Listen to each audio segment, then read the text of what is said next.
Welcome to the Fourth Step Podcast. On each episode, we interview recovering addicts and learn their story with addiction. Through exploring personal journeys, we get a glimpse of the depths addicts fall to and their path in recovery. We hope you enjoy the episode. Welcome to another episode of the Fourth Step Podcast. My name's Kevin. I'm an addict and your host. And with me is my co-host, Josh, addict. Hi, Josh. Hello, Kevin. And today we have in the studio Dominic. Hi, Dom. Hey guys, I'm Dominic. How you doing, Dom? I'm good, man. You're an addict, right? I'm an addict. Okay. Definitely. On a scale from 1 to 10, where are you at right now? Closes his eyes and gets centered. Yeah. Really checks in with himself. Probably an 8.5. 8.5. That's a good number, dude. Yeah, that's high. Yeah. I can feel my heartbeat right now. Nice. That's good. Coffee? I would like to blame it on the coffee, He but said, my heart is beating. I can feel it. I can feel my heartbeat in this moment. I am alive. Yeah. Maybe a couple highlights. Why would you say I'm at 8.5? 8.5 I would consider to be like I'm on the better end of doing well. Like, so usually if I'm that high, this is just my experience. If I'm that high, there's a couple of things where I'm like, this is good. Like I'm feeling really good about a couple specific things that really elevate that number for me. Or is it just an overall, like, I'm good? Oh, I took it as where are you at as far as nerves? Nerves? So that's Nerves, the yeah. opposite, yeah. Nerves is Oh. an 8.5 right now. Okay. Nerves is an 8.5. So like you're anxious, nervous about doing this? For sure. Absolutely. Got it. Okay. Interesting. I wouldn't even consider that. I don't get nervous about it at all. So I wouldn't. Well, you're in the industry, the music industry. You're in front of people all the time. Yeah, that's you why- get anxiety about it too. Eh, Yeah. I just didn't think about that. That's all. I think it's part of a love-hate relationship because I've done stand-up and before I get on stage and even before talking, right, there is an element of portraying myself. And so like those nerves in the tummy is also exciting because I've never experienced anything as high as being on stage and like a joke hitting. But I've also never probably pretty experienced fun. anything like a joke bombing and being on stage too and having nowhere to go. So you're absolutely fine with whatever you give out today. You know, what we ask Yeah. you questions. Yeah. Pretty open book. I am. Yeah, we're cool. We're going to poke a little bit. Okay. Yeah. Tight. So you grew up in the Bay Area I did. until what age? I left when I was 19. And 19 years you're how old now? 42. Okay. And you've been here from then till now? Yeah. Yeah. And where is here for you?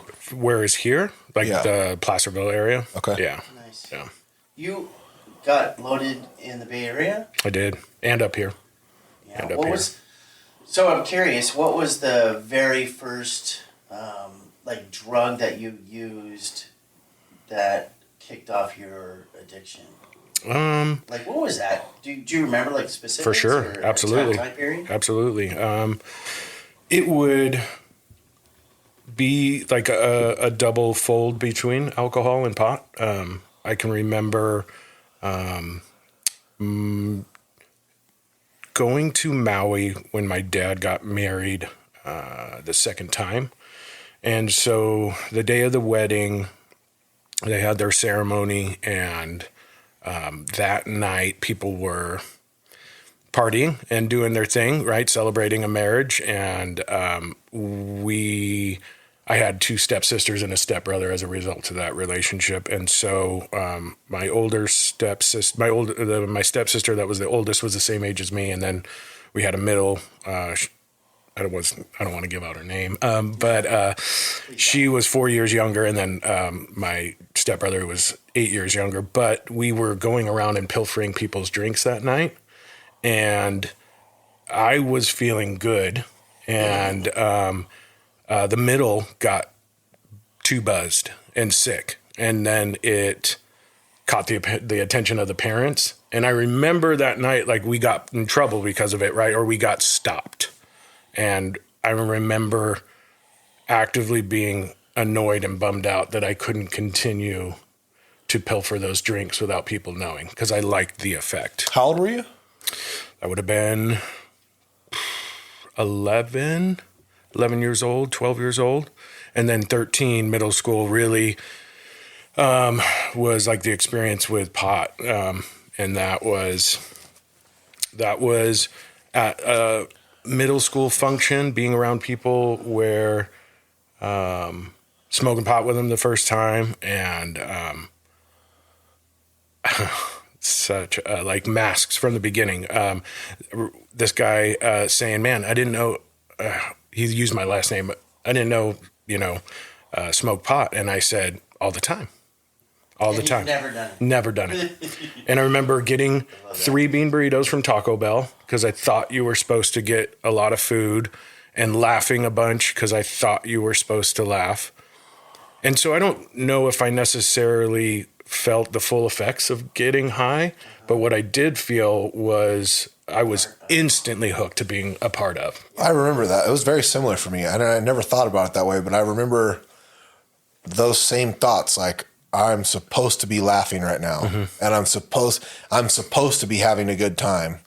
But I remember those feelings. I've never even taken the time to consider that. I just remember, like, I started smoking around this age and I was loaded. Yeah. I had the exact same experience. My oldest brother was, we were water skiing up at Shasta, and they were getting out smoking pot, him and his buddies, and I went down there, and they had me inhale a bunch, and I don't remember getting high. But I remember wanting to act just like he expected me to act. Yeah, and it was a immediate switch where that next day was everything about being a smoker, right? And getting a pipe, and it just became everything that I was about. Your lifestyle changed. Yeah, You attached that to some sort of space that you could exist. yeah. Like you felt part, like you said, part of. Yeah, because I think that I broke when my dad got remarried. How old were you? When you say that, and what do you mean broke? I was in 6th grade, so I would have been, again, 11 or 12. They got married pretty quick. It was a tumultuous time, right?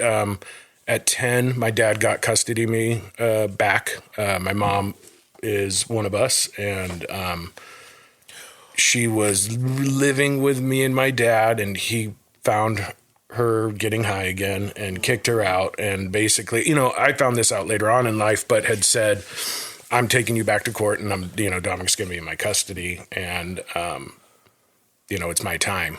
And she never even showed up to court. He got custody of me, re-met this lady that he had actually been a girlfriend when he was in high school, and, dated and, moved in with her. And I went from a single kid, single child to now 3 co-siblings. Oh, you're married into it. And my dad is very much like, "Hey, I'm going to love everybody." But you weren't the center of attention anymore. I wasn't the center of attention, and she would actively exclude me. So I would experience my dad. Let me ask you, so I'm curious, first abandonment started then. Yeah. When you got drunk that one time, and you were pilfering drinks, and you talked about how it changed had changed the way you felt, did you internalize that this causes me to feel okay. Yeah. And I'm going to chase that. Yeah. Was that a thing looking back now? Sure. Absolutely. So 100%. And then pot did it again for you? Yeah. I often think about that process with families and feeling loved, not feeling loved, abandonment, and like not feeling part of or not feeling like enough. And like I'm not a parent. Like I don't have kids. But I do think about that dynamic because that's a very prevalent thing in like my childhood trauma is not feeling loved, not feeling connected enough. And it's got to be difficult as a parent to balance that if you have multiple children or if, especially like families coming together, like that's got to be hard, I mean, trying to like, because as humans, we're so sensitive. We're such sensitive things. Yeah.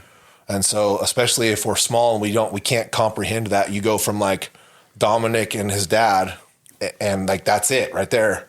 And then all of a sudden, they could have thought they were doing a good job. You know what I mean? Yeah. But to you, it was like, oh, fuck me. Yeah. Yeah.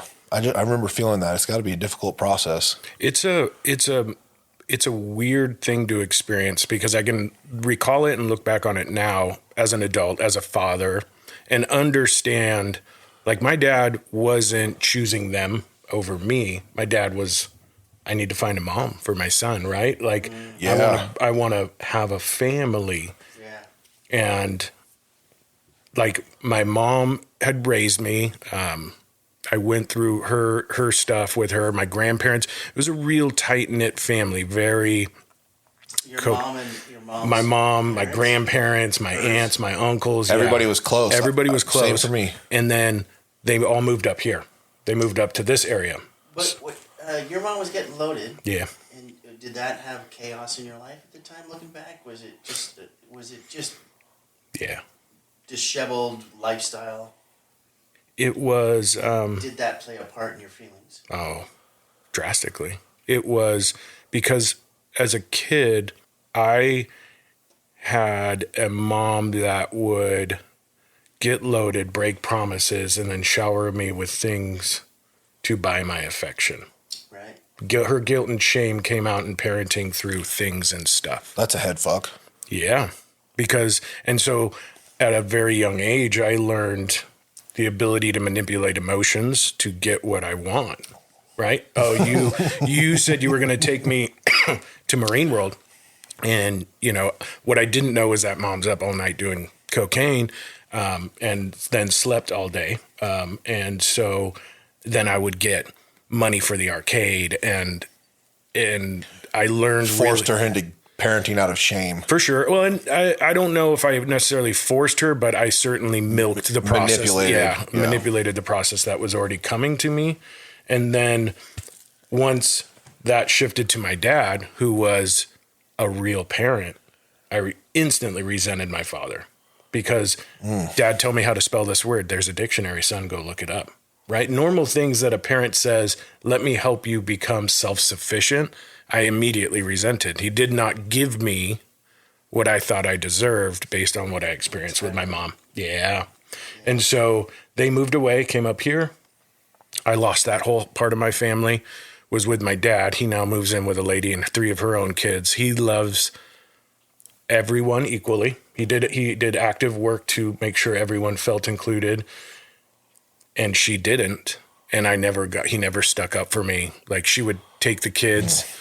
And I remember one time, like, my stepsister coming in and being like, Ryan, let me I just said his name. Getting my stepbrother, we were going to stay home and saying, let me talk to you real quick. And then her pulling him out into the garage and they took off in the car and just left me alone there. So that really feeds into the piggy bank of shame, resentment, the stuff that fuels you searching for that high that takes away those feelings. Unbeknownst to me, I grew up with the notion of I wasn't good enough to be chosen. That makes me angry. I feel angry. Yeah. It's relatable. Yeah, I feel angry. And so the specific day was the day my dad proposed to her. My grandma had died. We were a big family living in a smaller house, so his inheritance was he bought out that house. He dropped me off that day, like in the process of us moving in. The kids were with their dad. It was just me and them 2, and he dropped me off at the new house, said, go get so-and-so. I'm going to go propose to her. And then she got in the car and they left, and I'm in this house by myself. And at that moment, something inside me just snapped and said, no more, right? Like, there's the people that you love will ultimately leave you and hurt you. Dude, I specifically have instances where I'm like that. I remember that feeling. Yeah, I've talked about him on the podcast before, like not feeling protected or worthy of being, like, not being important, not being, And I've had this conversation with my dad too, like trying to tell him like what it was like to be 11 or 12 and for you to push me out of the car He wouldn't push me out of the car, but go get her. I'm going to propose to her. And you left and went and did that. And I was in a 6-bedroom house by myself. And so everybody that I loved and cared about had gone off and had their own life. And at that moment, I think the importance of family, or what at a 12-year-old kid's opinion of, like I think of my 13-year-old son, his family means the world to him. And limited perspective. There's a limited view based on lack of experience. So it's very black and white at that point. It's like, oh, you guys don't care about me. Yeah. Fuck you. Yeah. Or just closing off. Yeah. So that whole process you went through, it influenced your decision making after that. And you were coming up here, or you already here? I had my mom. I would come up here to visit my mom periodically. I didn't come up here until my dad kicked me out. Oh, how old were you then? 19. Yeah, my dad okay. booted me out of the house when I was 19. So when you were getting loaded in the Bay Area, what type of drugs were you doing? And it was like, there's that line that Sure. we can look back at where we crossed from getting loaded to change the way we feel, and then chaos. I would say, and we were kind of talking about this outside, a lot of my using is this chunk of each substance. My using was very steppish. Ooh, You graduated sorry. over and over again. I would constantly raise the bar because I won DARE essays, right? I went through this experience with my mom and I knew that drugs were bad. Yeah. I'd seen what it had done to my mom. My first exposure to recovery was visiting my mom in CPC, which is a recovery center / mental ward in Fremont. So Tight. I know that drugs aren't good.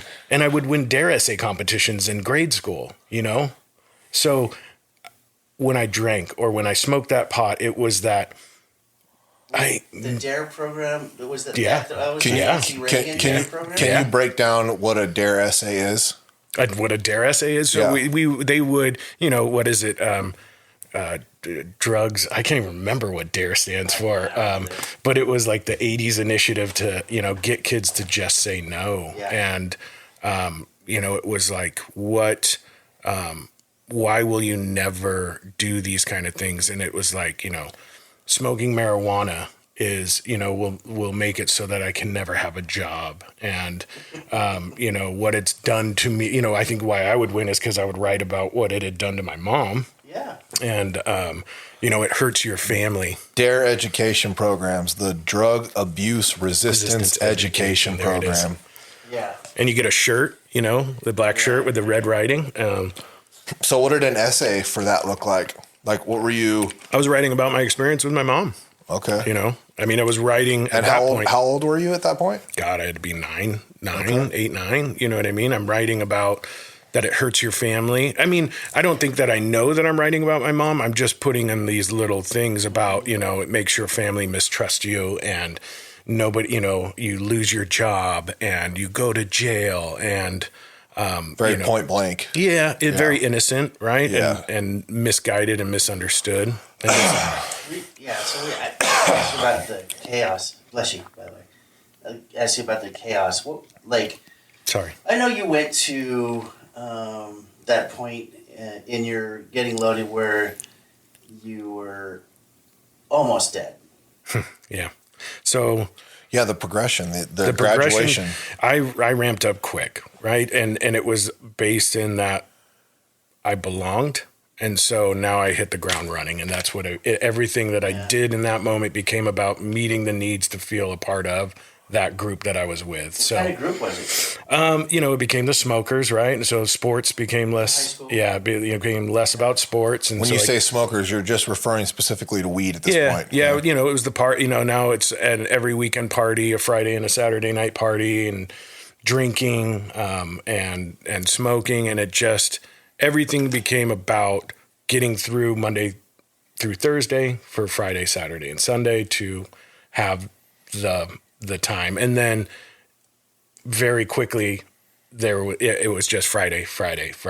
There was no 7 days a week. It was just a party every day of the week, right? I mean, because So that was probably the shift then. it was at a very young age. And so so I can recall at 15 years old, going to a friend's house. We were going to have a party on a Friday night, and that whole week, not knowing it, but looking back on it now, the obsession of like, I'm going to get fucked up, right? I am going to go ham. It's clear now. Yeah, very clear now. And just every day, one day closer. Like, we're 2 days away. And planning it and talking with my buddy. Yeah, and just figuring out how to get the alcohol and do all that. Yeah. And it happened, and we went to this chick's house, and as soon as I got there, boom, through the door, we're in her room, and I'm hammering tequila. And they're like, you got to slow down. And then I had gotten a bottle of E&J brandy, and I pounded that bottle. Way to mix your alcohol. Yeah, it was like Irken jerk, right? You know what I mean? Like, I didn't even know what I was doing. I just knew that it was called Irken jerk, and everybody thought it was cool. It tasted terrible. Yeah, nobody knows what they're doing. And like when I mean, from a real early age, when I drank, it was to get from point A to Z. I did not drink for flavor. Yes. I drank to get the effect. I don't do anything for flavor still. No, not. I mean, like Steel Reserve 211. You know, I call that stuff moose piss. It is terrible, and I would drink it warm, but it had the highest concentration of alcohol. Same as Zima. Zima. You're at that party. I'm at that party, and so I pounded that bottle, and I don't recall anything but falling over onto her bed. I woke up. I remember she had a black light. I remember I was in white corduroy pants. And when I came to, the only thing I had eaten was a bag of Cheetos because, you know, I'm 15 years old and an idiot. And there was orange cover vomit in the black light everywhere, all over me. That must have been a good picture. It was discombobulated.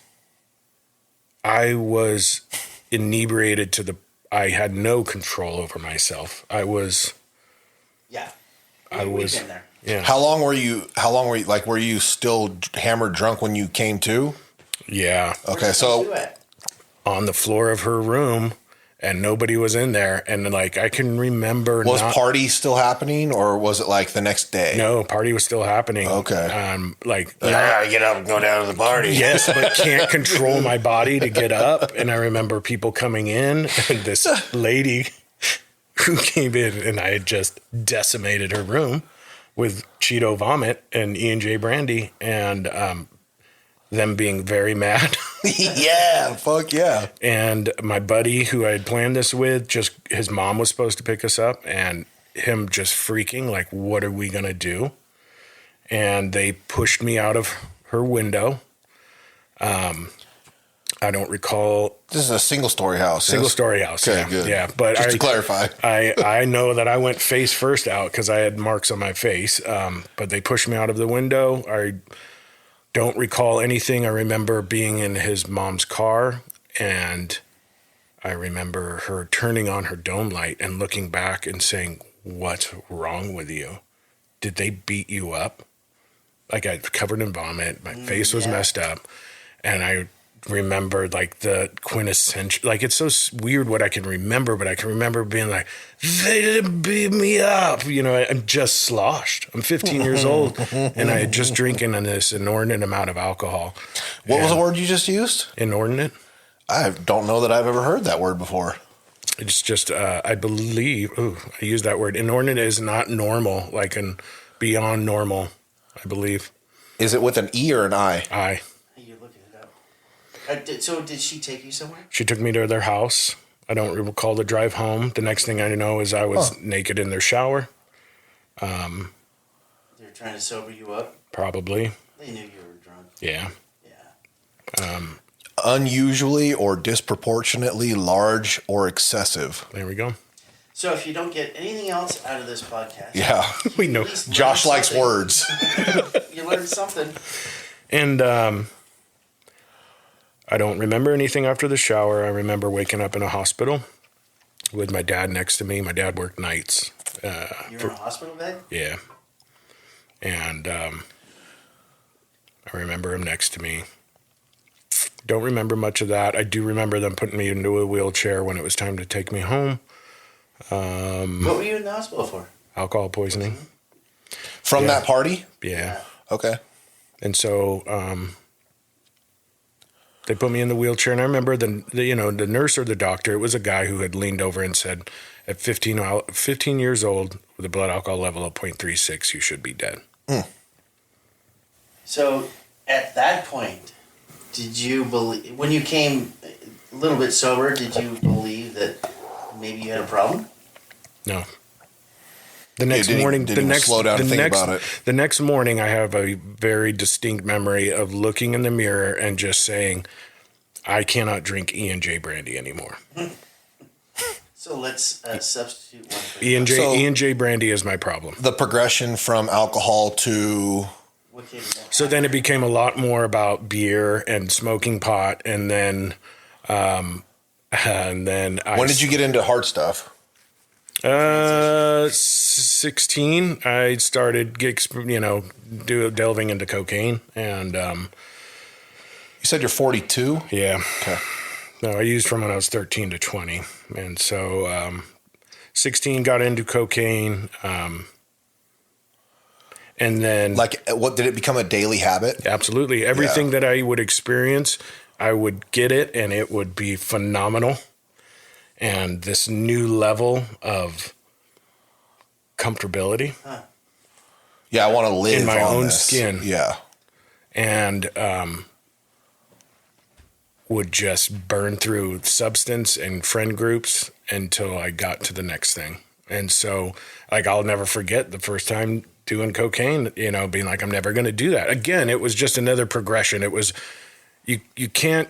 cocaine can't cause you to be an addict because I do cocaine and I'm not an addict. But it was always this base level. Like, I knew it was wrong. Like, again, back to those DARE essays, like, I know that it's wrong. That's the one drug that I knew broke my parents up. I knew caused my mom to go to rehab. And so I know for me, making that decision to participate in that substance was really just, I think, the middle finger to, like, let's see where this, I'm going to ride To the wheels. yourself, probably, yeah. Yeah. That's interesting that you said it that way. Like, you're doing cocaine, and it's not bad because you're not an addict. Yeah. And then I shared that my perception of a drug addict was somebody that shot heroin in their arm in the doorway of a business in San Francisco or in the alley. In that time in the 80s, that's what the perception of a drug addict was. Yeah. And I didn't believe I had a problem until after I started working steps. Yeah. Mine was, as long as this is what I'm choosing to do, I'm not a drug addict. Like, if I was doing it because I had to, that's when I felt like I was a drug addict, and I was in denial about the having to, because I was choosing to as well. I'm like, this is what I want to do. And so until life was painful enough, like so many life experiences were like, dude, you got a fucking problem. Like, my life showed me that I had a problem, not my thinking, Right. Yeah, somebody told me, whenever you were asked, like, were you incarcerated? And I go, yeah. And they're like, did you have, like, second step stuff, right? Restored to sanity. Like, did you have control over your life? No. How fast did it spiral out when you started doing the coke? Did you maintain I was high already school? out of control. Yes, I was able to do that because I knew that my life would end if I didn't graduate high school. Like, I knew to a certain extent that some things had to be maintained. And also, again, I'm a bullshit and a manipulator. I know that if I just do the work, I'm going to be left alone. I got a job when I was 15. I met these criterias that. What did you do? What was your job? My first job was working at like a kid's castle, which was like a children's. All coked out. Oh, bro. Dude, I ran so many schemes out of that place. We would put coins underneath pepperonis on the pizzas and like make families think that was part of like the birthday. You know what I mean? Like, I would steal inordinate amounts of the tickets that you'd win from the games and give them to people to come in and, buy the expensive prizes and give them to me, and we'd split them and stuff, or I'd sell them. I mean, I was a mover and a shaker. Businessman. I was, yeah. What do you mean you would put coins on the pizzas? I'm not sure. What kind of hustle is that? Nothing other than causing people harm and thinking it was funny. Oh, you mean like they would bite the coin and it would fuck them up? Yeah, that's the only thing I could think of too. Yeah, okay. So you were just hurting people. But we would be select. Yeah, I was being an asshole. Yeah. I mean, I was being a. Haha, this is funny. Yeah, it was funny to me. You know what I mean? But like, if I could imagine like taking my 2-year-old to a place to have his birthday party now and biting into a pizza and being a coin and just being like, what were we doing? Like, I mean, I got away with so much stuff. Or a small kid swallowing it. Yeah. Fuck, dude. That's like an odd version of egging houses, you know? Yeah. Yeah. Josh. I mean, it was, I remember, like, so, after I got that alcohol poisoning, the next day, my dad just lit into me and just was like, you're a lush. Everyone knows what you are. And I just remember being like, what is a lush?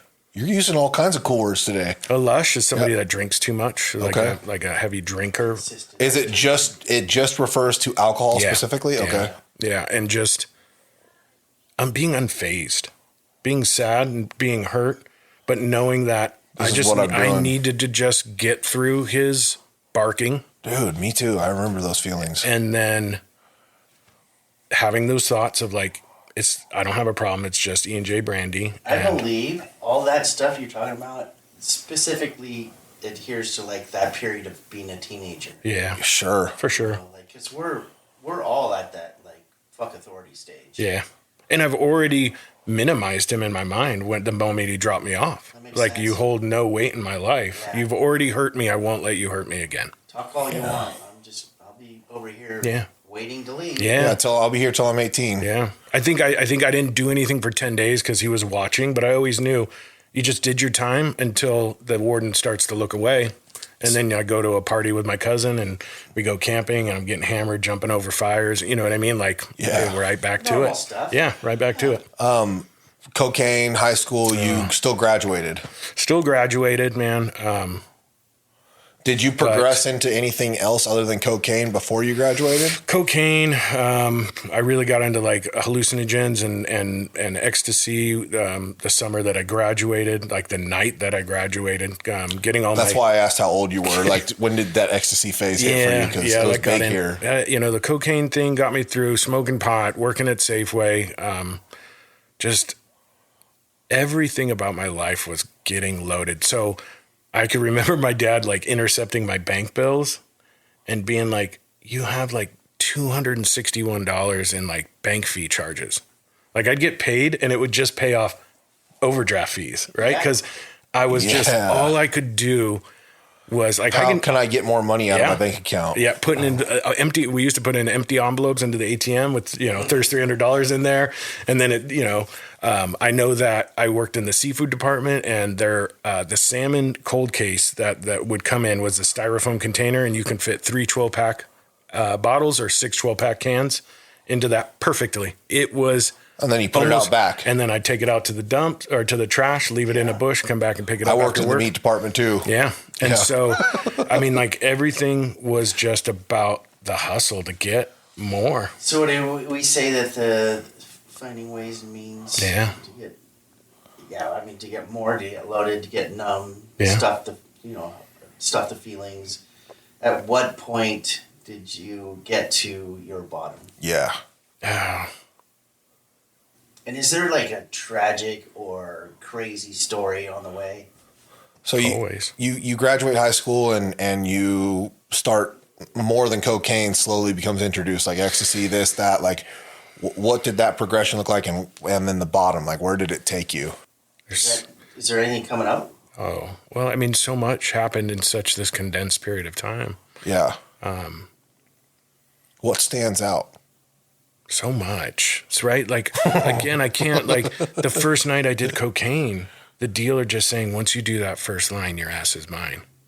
And he was right. Yeah, he was right. He ended up taking me my first NA meeting. Yeah, he got busted and said, I got to get these papers signed. I cocaine really fast tracked multiple. I had multiple bottles. So was that here? That No, was it was in the Bay Area. Bay Okay. Area. No, it wasn't even kicked out yet.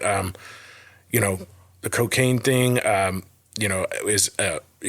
Cocaine's a hell of a drug. It's expensive, and so I tried to delve into dealing to support my habit. You did all your coke? Yeah, I was never a good dealer. Yeah, I me would either. always do it. Tried to sell weed. I remember I was going to get beat up for stealing a guy fronted me an ounce, told me to sell it in 20s, and I didn't want to do that, and I just smoked it, and they chased me all over town. Hallucinogens. I mean, I went to the point where I wanted to be obliterated. I wanted to be numb every day. Because it was really hurt. Yeah, pretty relatable, yeah. I mean, the truth was I was hurt, right? I mean, there's this 11-year-old boy that just felt alone, and every day I woke up with this pounding obsession to just get numb. Yeah, you carry it with you for so long, you never deal with it, you suppress it, denial, whatever justification, and you develop no coping skills because the only coping skill you have is getting loaded, and you carry it with you for as long as you carry it with you, and it just fucking hurts. I mean, I was such a liar. Everything out of my mouth was a lie. Even when I didn't have to lie, because then it was about practicing for when I did need to lie. That's a skill. Yeah, everything about me was a lie. And then cocaine really brought me down. I tried to get clean when I was 18. My dealer got popped and said, I got to go get this paper signed.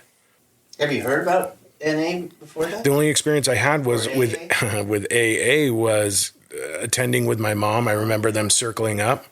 I mean, like how much do you want to know? Like, I can remember my mom bringing home her counselor and having sex with him and hearing him in the other room while my buddy's over spending the night. Counselor from a rehab? Yeah. Okay, that matters. Yeah. So That'll bring up feelings. your experience up until the point of going to that meeting with your dealer, is that what you were saying? Yeah. It's like he took you to a meeting because he needed signatures? He needed a court card signed, and he was like, I don't want to go on my own. You want to come with me? And I was like, absolutely not. No, Yeah. I do not. And he was like, I'll get you high. And I was like, when are we leaving? Yes. Yeah. And so he got me good and loaded, and we went. Like, this meeting's going to be great. Yeah, oh, dude. Fuck yeah, here we go. And I'll never forget it. Man.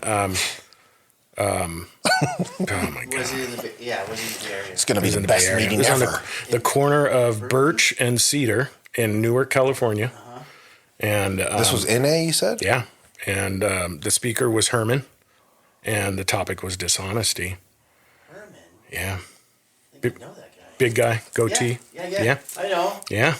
He's a jolly old guy. Yeah. I think I met him as well while Yeah. I was down there. He's a good dude. Yeah. And so at that point, I'd just become a walking trash can. Whatever you put in front of me, by that point, I just was, I think that was the end of the summer of when I was 18. I got into hallucinogens. Like the night I graduated, I took all the money that I got from my graduation and went to a rave in Oakland at 2nd and Jackson and got destroyed on ecstasy. And that whole summer became about getting loaded on psychedelics and mushrooms and acid and ecstasy. Summer of love. The first night I went to a rave, I don't dance, right? I mean, I'm the awkward fat kid that was never chosen, right? And so I do this stuff and I feel great. I'm connected Like, with I'm the a universe. dancing motherfucker. And I am dancing to the point where I'm probably close to cardiac death. Yeah, Right? And my fuck friends yeah. are just like, bro, you need to drink water and you need to settle down. And I'm just like, I feel amazing. One of my close friends, he talks about going to raves. That was his thing. He would go to raves by himself. He would just eat a bunch of ecstasy and go rave by himself. And he had special sweatbands and camel packs for water. Dude. And he would hydrate leading up to it. And he would just go stand in front of the speakers and Yeah. just fucking, Yeah. just all night long. Dude, I had Vicks Vapor Rub in my nose, Yeah. on my upper lip, menthol cigarettes, glow sticks. I can God, I remember remember being all at that one shit. and this girl being like, I want to massage your hands, and just closing my eyes, feeling great while she's massaging my hands. And then I'm like, oh man, she's got a strong grip on my chest too.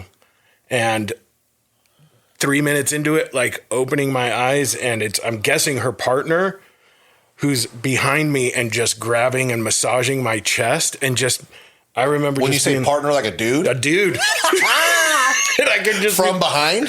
Yeah, from behind. Sick. And I remember just being like, this feels amazing. Keep going. And just like, I would. It really sounds like raves is a lifestyle. I've never been to one, but it really is. Again, like it's so like compartmentalized in my life like that. That summer. Next month and a half, it was like everything I could do to do ecstasy and hallucinogens and trip out. And like I remember doing mushrooms, and my cousin gave me some. And by that point, like I'm doing cocaine. My whole life is a lie. Everything about me is a lie. Did you ever transition into like heroin, meth? Meth when I got up here. The first time I did meth was out of my mom's purse. And you moved Imagine that. you moved up here at what age? Were you still 18? 19, I got kicked out. Yeah, so I feel like I'm all over here. There's no special way this is supposed to happen. No. Psychedelics were a trip. I like psychedelics because I think at that point, even at a very young age, I knew what I was doing was crazy. But if I did the stuff that made me feel crazy, somehow it made sense. Like, I'm crazy, so this makes sense why I'm living this way. Mm-hmm. So, like LSD. Yeah. I did exactly what you did, like a period of time. LSD was the thing. Window pane, microdot, all that stuff. And did it ever get to a point where you were like taking more and more and more? 100%. Yeah.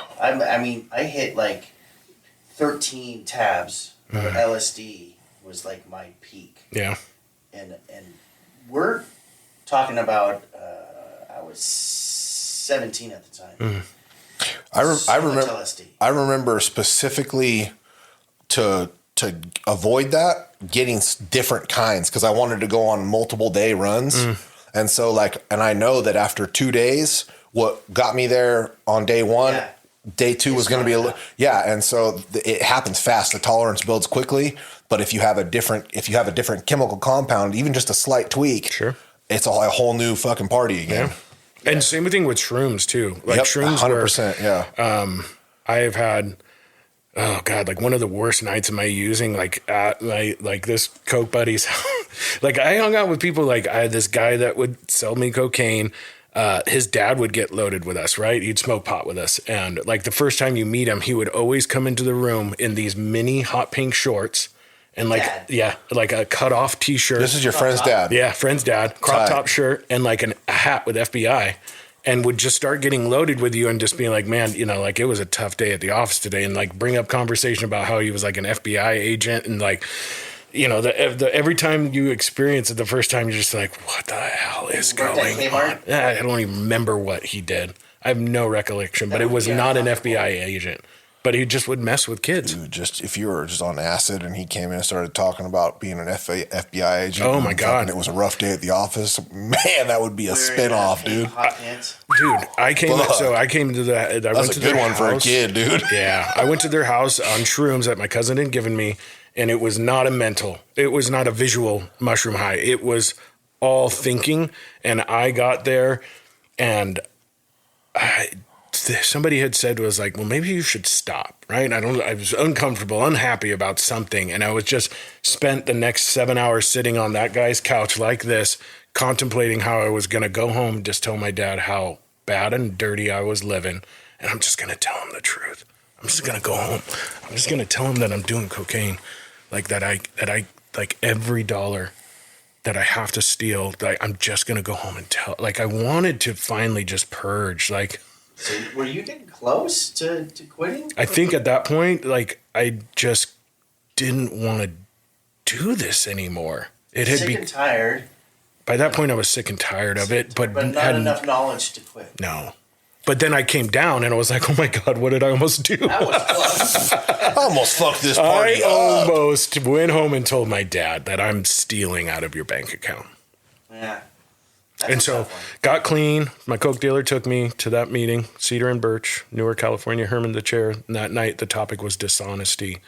But you were 19? 18. 18, yeah. High out of my mind. And I just remember people speaking about how I had felt and never shared with anyone. openly and honestly. So it's the first time you got to identify. Yeah. I mean, it was true. I was coked out, so I was definitely paranoid. Like, this is something's going on. Yeah. Because you're talking about the stuff that fuels why I'm doing what I'm doing, but had never shared with anyone, another human being. Guilt, the shame, the guilt. fear. Yeah. And so I'm like, they're doing something, right? I experienced that in my first meeting too, where it hit. Like, I Were remember. you high in your first meeting? Yeah. Fuck yeah, it was. My first NA meeting. I had been to AA before incarcerated, but an ex-girlfriend took me to a meet. I showed up at her house, and I was barely holding on, like overdosing on multiple different levels. And she's like, "You can't be here." And I was like, "Well, where am I supposed to go? Like, I can't fucking barely made it here. You know what I mean?" And she took me to a meeting, and I was super loaded. Nodding out, scratching, peeling off my clothes, sweating, mean mugging the whole meeting. Yeah. And I remember hearing somebody say something where I was like, holy shit. That. Identify. Yeah. So I remember going home that night and telling my dad some of the stuff that I had been doing and said, I want to try this. And got clean for a little bit. How long is a little bit? 6 months. Okay. So summer of 18 to the end of that year? Yeah. Okay. I remember getting a sponsor, and I remember... So that's a pretty good chunk of change to get clean, 6 months. Attending meetings, participating, all the stuff? It was, yeah. Nice. But it was all bullshit. Yeah. If I'm being completely honest, it was all bullshit, right? You were around, though. I'm a chameleon, and I know within a very short time how to pick up what... I mean, everything about my using to that point, like I said, had just been assimilate and then represent. So who were you lying to? Yeah, everybody. Right? To what end were you participating, even if it was, quote unquote participating? Well, I mean, like I'm fully clean. I'm not getting loaded, but like for you? Yeah, for me, like partially only getting honest with my dad, like, not telling him about the cocaine, right? Like not telling him how bad it had gotten.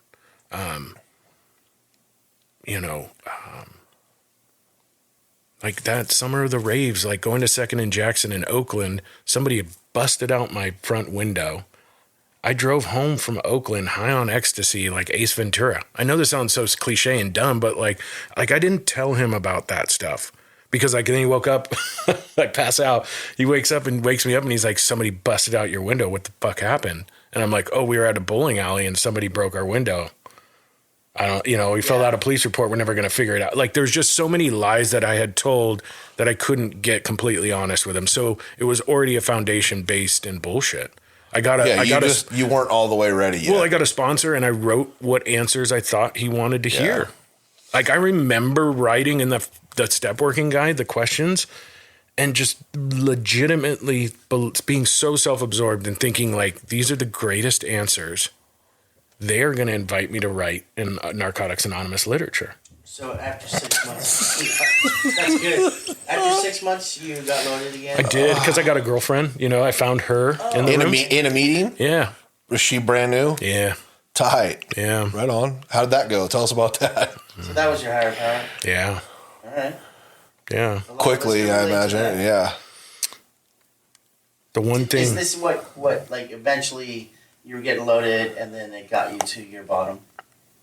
Yeah, once I left NA that time, then it was a year and a half, maybe 14 months. And so, leaving at that point, getting kicked out, there was no holds barred, man. I was burned. I had hit bottom at that point and just kept digging.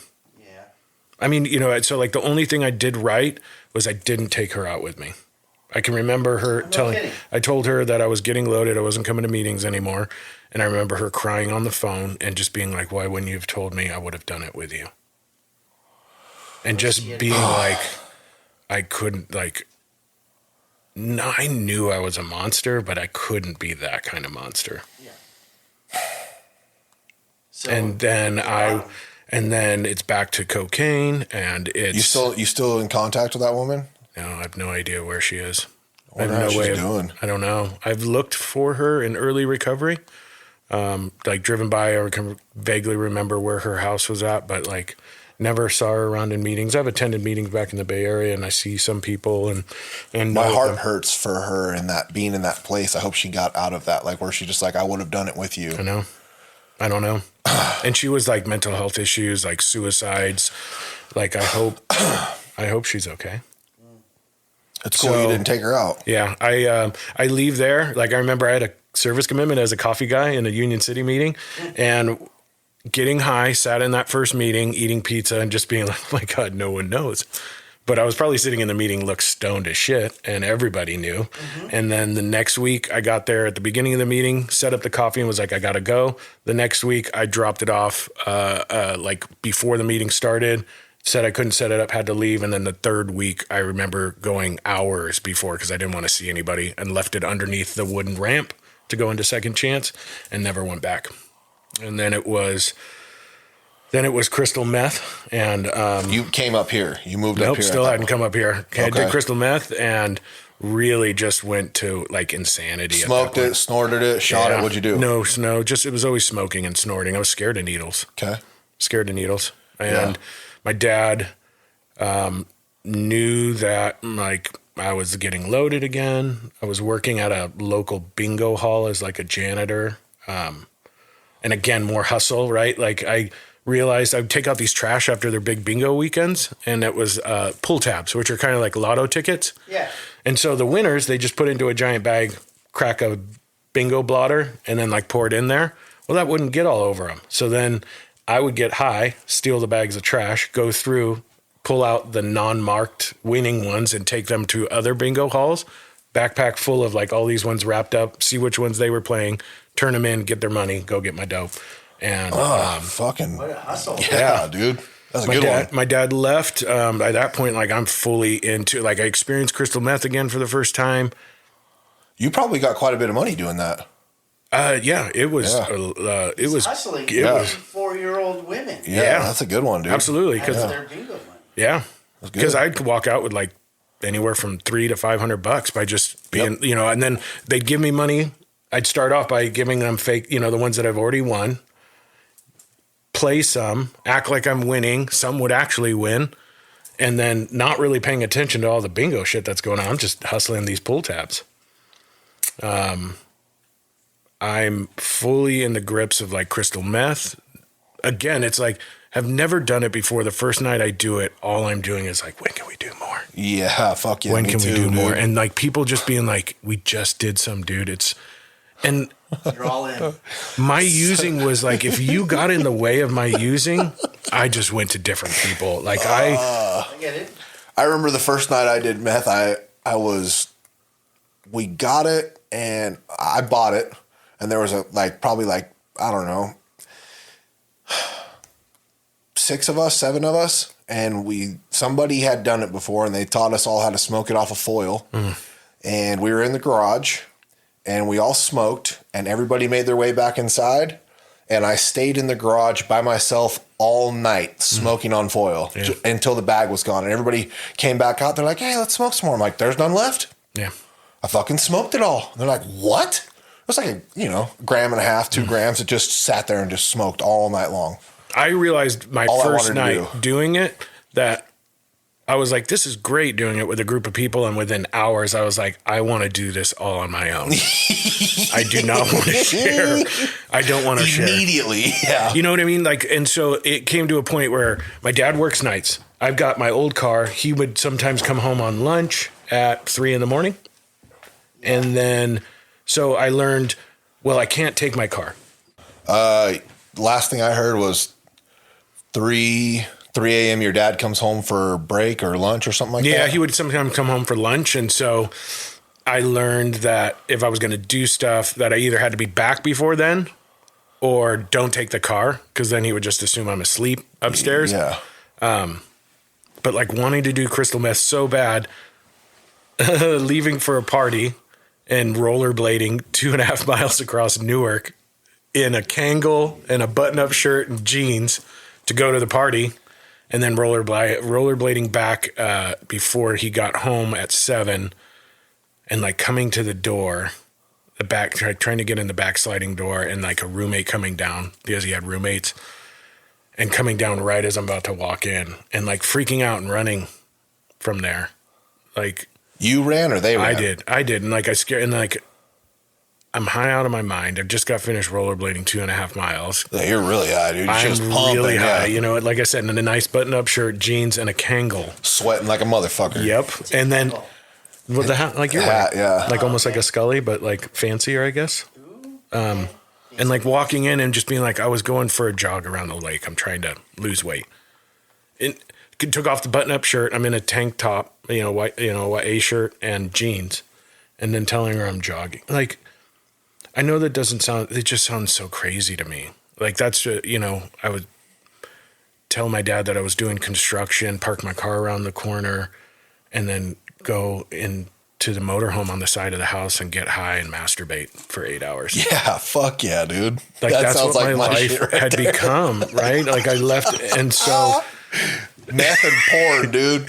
That was my shit. and I remember Just so we understand that we look back on all this stuff and we're going, like, oh, that was the crazy part, right? But normal people, if you even just tell them a small little thing that we've done, they're telling you that's not normal. Yeah. So perspective wise, we have a high tolerance for not normal. for sure. True. It's bizarre, right? Like I just Not much surprises us. Yeah. like what I did on a daily basis to maintain the illusion that this is okay and to normalize really inappropriate stuff diminishes, breaks part of your soul. It's heavy. Yeah. Where did you get clean? Not till after my dad. So at that point, like I'm just burning bridges, and my dad left for a 10-day camping trip.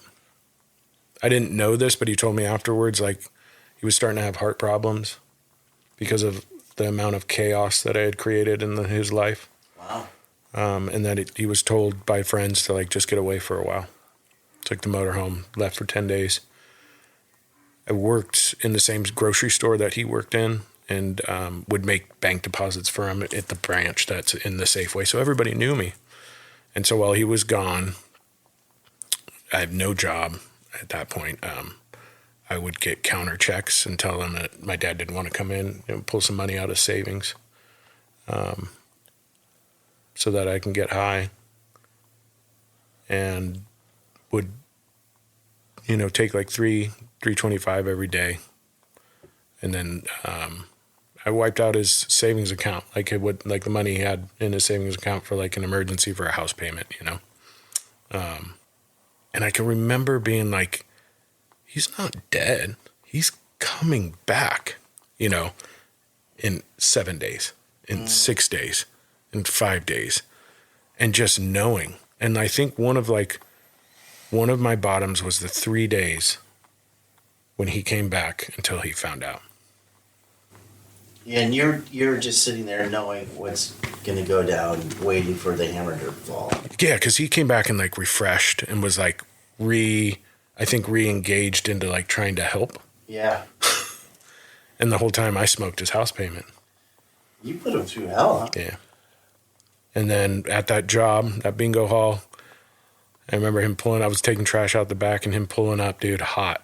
That car came in hot. And I was like, today's the day. Yeah. And he's like, where's my fucking money, Dom? And I'm like, what are you talking about? And he's like, no more. Where's my fucking money? Smoked it. And I just remember saying, I'll meet you at home. I'll tell you what's going on. And ran back inside, told the people I quit, ran out to my car and took off. Never went home? Never went home. Called him later on from a payphone, and he said, I need you to come home. And I just said, I can't. He said, what do you mean? And I mean, at that point, there was nobody else. Like, it was just my dad had already split up from my stepmom. It was just me and him. My mom's out of the picture in the up here. Blame anybody else? There was nobody else to blame. And at that point, like, that was my first, like, where I was like, I'm ready to just kill myself because I don't know what to do anymore. Like I'd already done the NA thing. It was a failure. The shame and the guilt was getting heavy too, I'm sure. Like there was no way out of it. Right. And like that phone conversation, you know, he managed to get out where I was at. Cause I was like, I was in tears. You know, was like, I can't tell you where I'm at, and I can't tell you that I'm not going to hurt myself. And at that moment, you recall the pain that you were in? Was it like just so, what do we call that? When you're at the depths of your degradation. Was that at that point? Yeah, I didn't think it can go any lower, but it did. Oh, shit. I mean, that wasn't the end for me, right? Like, he ended up finding out where I was. Like, so yeah, I mean, in that moment. I just know that because if you say you're at a point where you're thinking about suicide, for me, that's that trigger. Like, because how do I get out in that moment? Yeah. Again, he meant nothing, but he meant everything. Yeah, that's all you had. That's all I had. He was a good dad. No matter how much I spun it and told him that, you know, that it wasn't right and that he didn't care, there was just no perceivable way out. So what happened? While I was on the phone with him, he managed to call 911 and tell people where I was at. And so 4 cops showed up. Did you get arrested for like theft? Didn't get arrested. I got 5150. So I got 4 cops in front of me.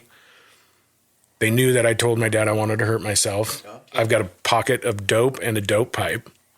So against a Rayleigh's grocery store, managed to get my stuff out of my cargo pockets and into my ass crack. Tight. While the ambulance. In the crack or in the hole? No, in the crack. Just crack. Just yeah, right on. Just crack. Yeah. And duck waddled over to the ambulance, and they took me to the hospital to 5150 me. I remember getting there and just, you know, it's still in my crack, and I'm like, I got to use the bathroom. And they're like, we got to do some stuff first. I'm like, I got to use the bathroom. And the lady's like, you can use this bathroom. I was so spun out, man. Like, I put the dope pipe in the paper tube holder. Like, I didn't even smash it up and throw it in the trash can. I remember flushing the dope, but I left the glass pipe in the paper tube with toilet paper on it, right? And like 50 minutes later, the nurse comes out and is like, hey, is this yours? With my dad sitting there, and I'm like, I don't know, you know what I mean? Like, I don't know whose that is, you know what I mean? And they're like, you're the only one that's been in this bathroom. I don't know whose that is. Why is your tox coming up positive for methamphetamines? Some guy handed me some, and it must have got onto my skin. I smoked pot, always in denial. It was never going to give up the game. Like, why would I give up the one thing that at that point probably kept me alive? Right. Just the ability to get high and get numb to make it suicide. Yeah. And at this point, you're how old? 18, 19. 19. And then, so how long was it until Dad kicked you out and you ended up here? That night. I told the lady I won't hurt myself. They cleared me and sent me home in the care of my dad. And we got home and he said, you can't be here no more. And my response was so petty and juvenile. Did you flip out? Put on some poor me shit? Yeah. Yeah. Not necessarily freaking out, but just like, this is your fucking fault. Accusatory. Yeah. Yeah. Like, if I'm this fucked up, who do you think made me that way? You're the victim. Yeah. Of course, because of like I've already explained to you guys, like how I was raised by my mom, I was entitled and owed. Yeah. Like, this isn't my responsibility. This is your fault. And I remember like being indignant and fucking packing my stuff and then just being like I had made this, I took a picture of my dad in photography class. Oh. And my dad loved that picture, and I'd thrown it in the trash.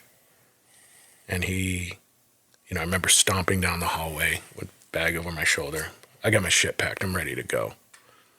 And he was sitting on the edge of his bed. It was the first time I saw my dad cry, looking at that picture that I had taken of him.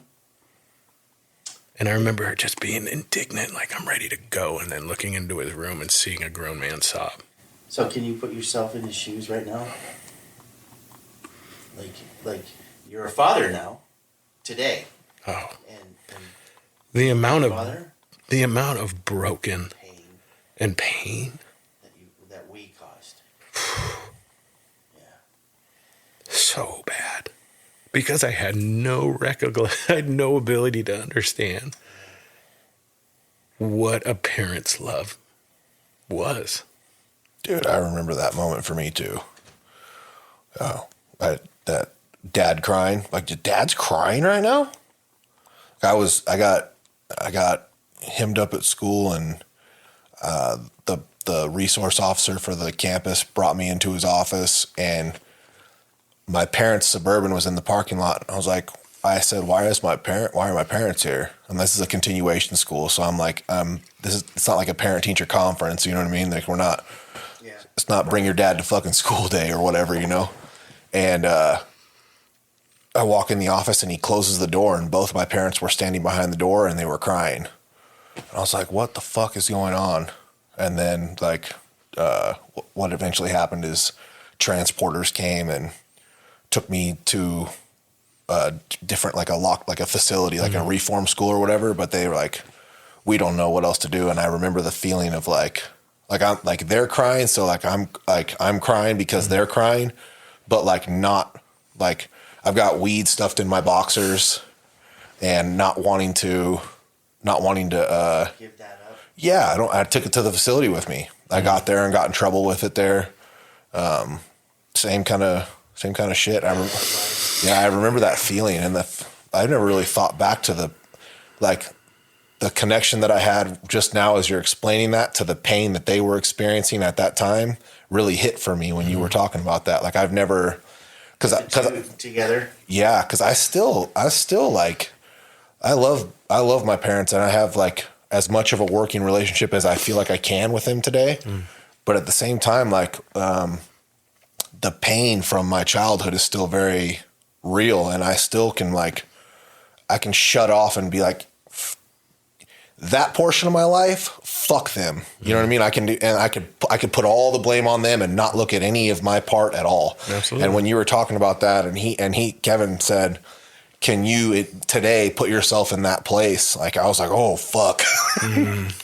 There's some pain there, you know? Yeah, the only reason I asked you that is because I've been through in your shoes in that moment, and I went through that process of I am not the victim. Yeah. You know, I've talked a lot about my history with my being raised by my dad and stepmom and everything, and as a teenager, I had resentment, and I don't know if I had entitlement, but I knew that I was thought of as a problem.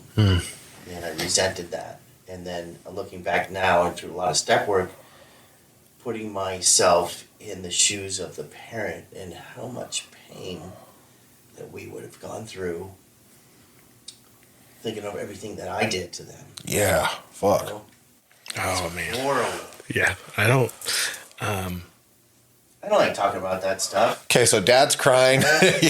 Dad's crying. You got a picture. He's got a picture on the edge of the bed. He's just sitting on the edge of the bed looking at a picture, and I'm like, and we're on, and so this how good of an individual he is. He's like, I don't want it to end on a bad note. Like, I'm a junk bag crystal meth head, right? Like, I've got no job. I've stolen your savings account, and he's like, I don't want it to end on a bad note. I'm like, so we took me to a movie. We went and watched the movie The Replacements with Keanu Reeves about football, and then got me some double cheeseburgers from McDonald's, and then drove me up to my grandma's up here in Cameron Park, and then said, you can't stay with me anymore, and then dropped me off that night. Opened this little box. He gave me. I didn't know this, but I guess my dad had gone to rehab as well.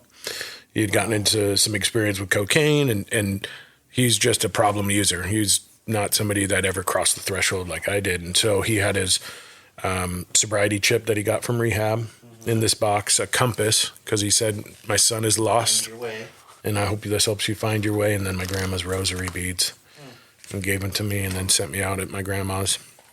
And then started living with my mom and her boyfriend, and stayed clean for a little bit. I think through some program called Rational Recovery, where I was like, I'm just going to rationalize things and be like, my disease is its own separate entity. But it was a matter of, again, weeks, where it's just then you see the person chewing too fast in a checkout line, and I'm just like, you're my people. And then it's right back to ripping and running. Chewing too fast?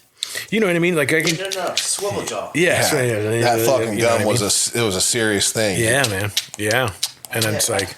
I've got a sponsee.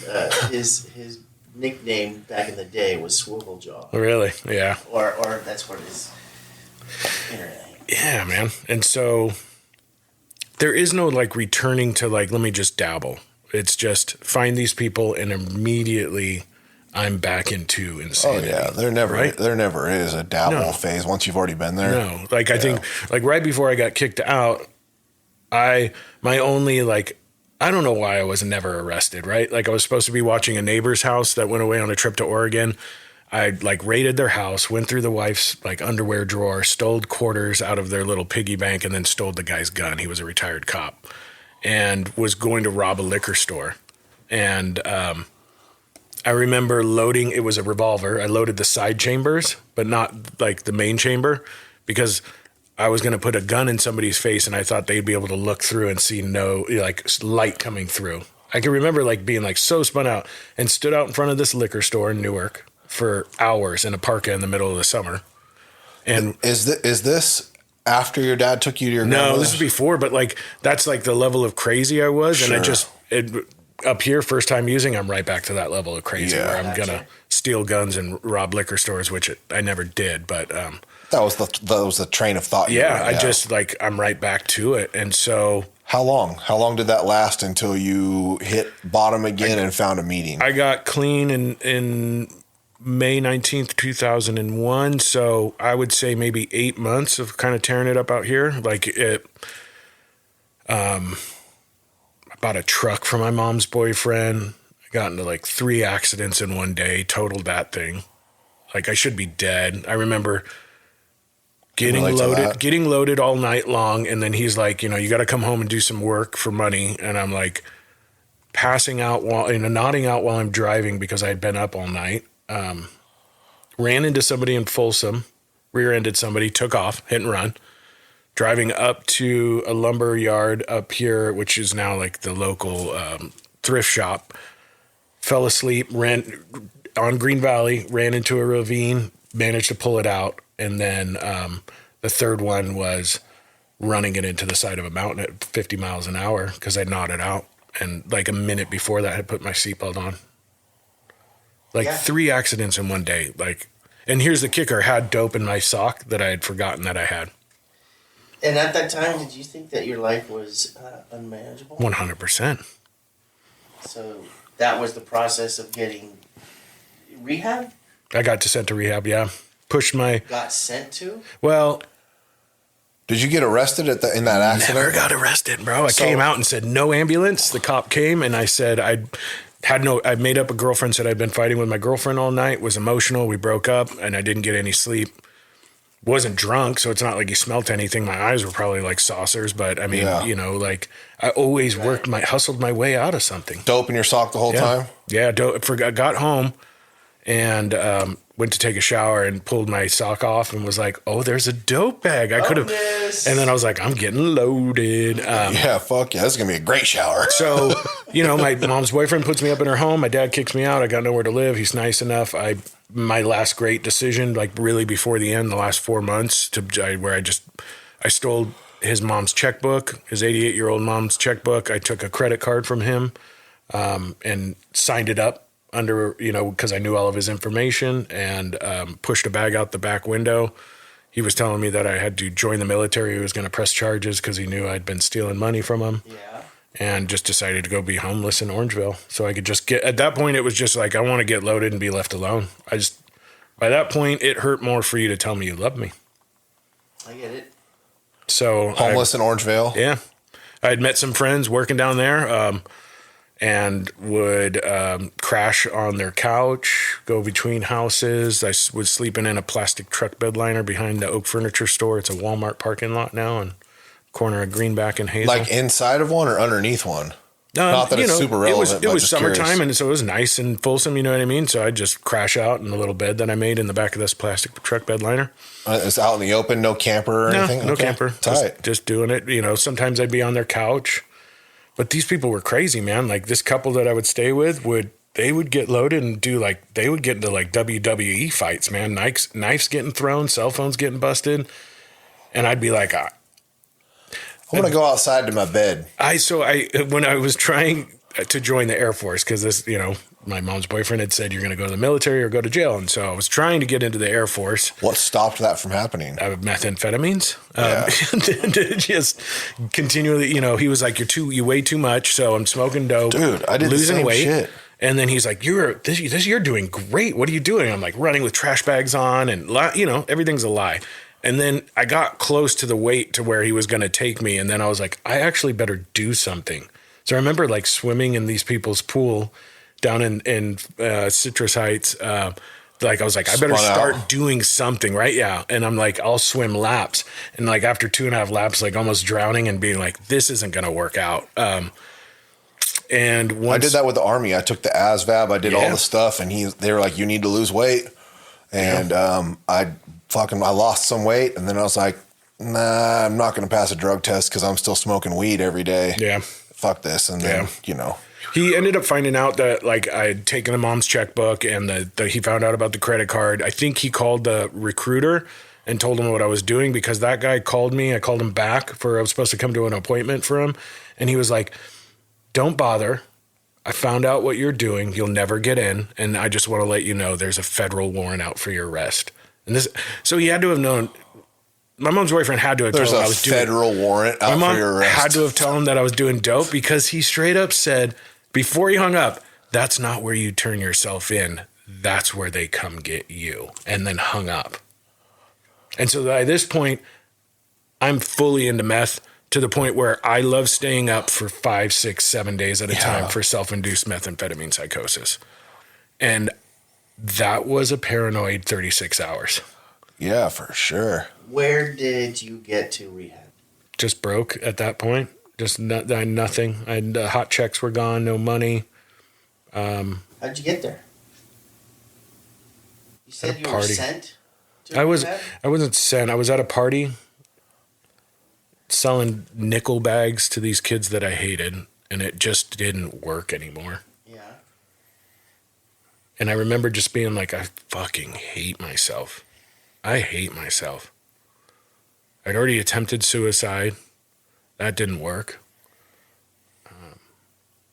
And so I called my aunt, who lives the furthest away, and was like, I might have a problem.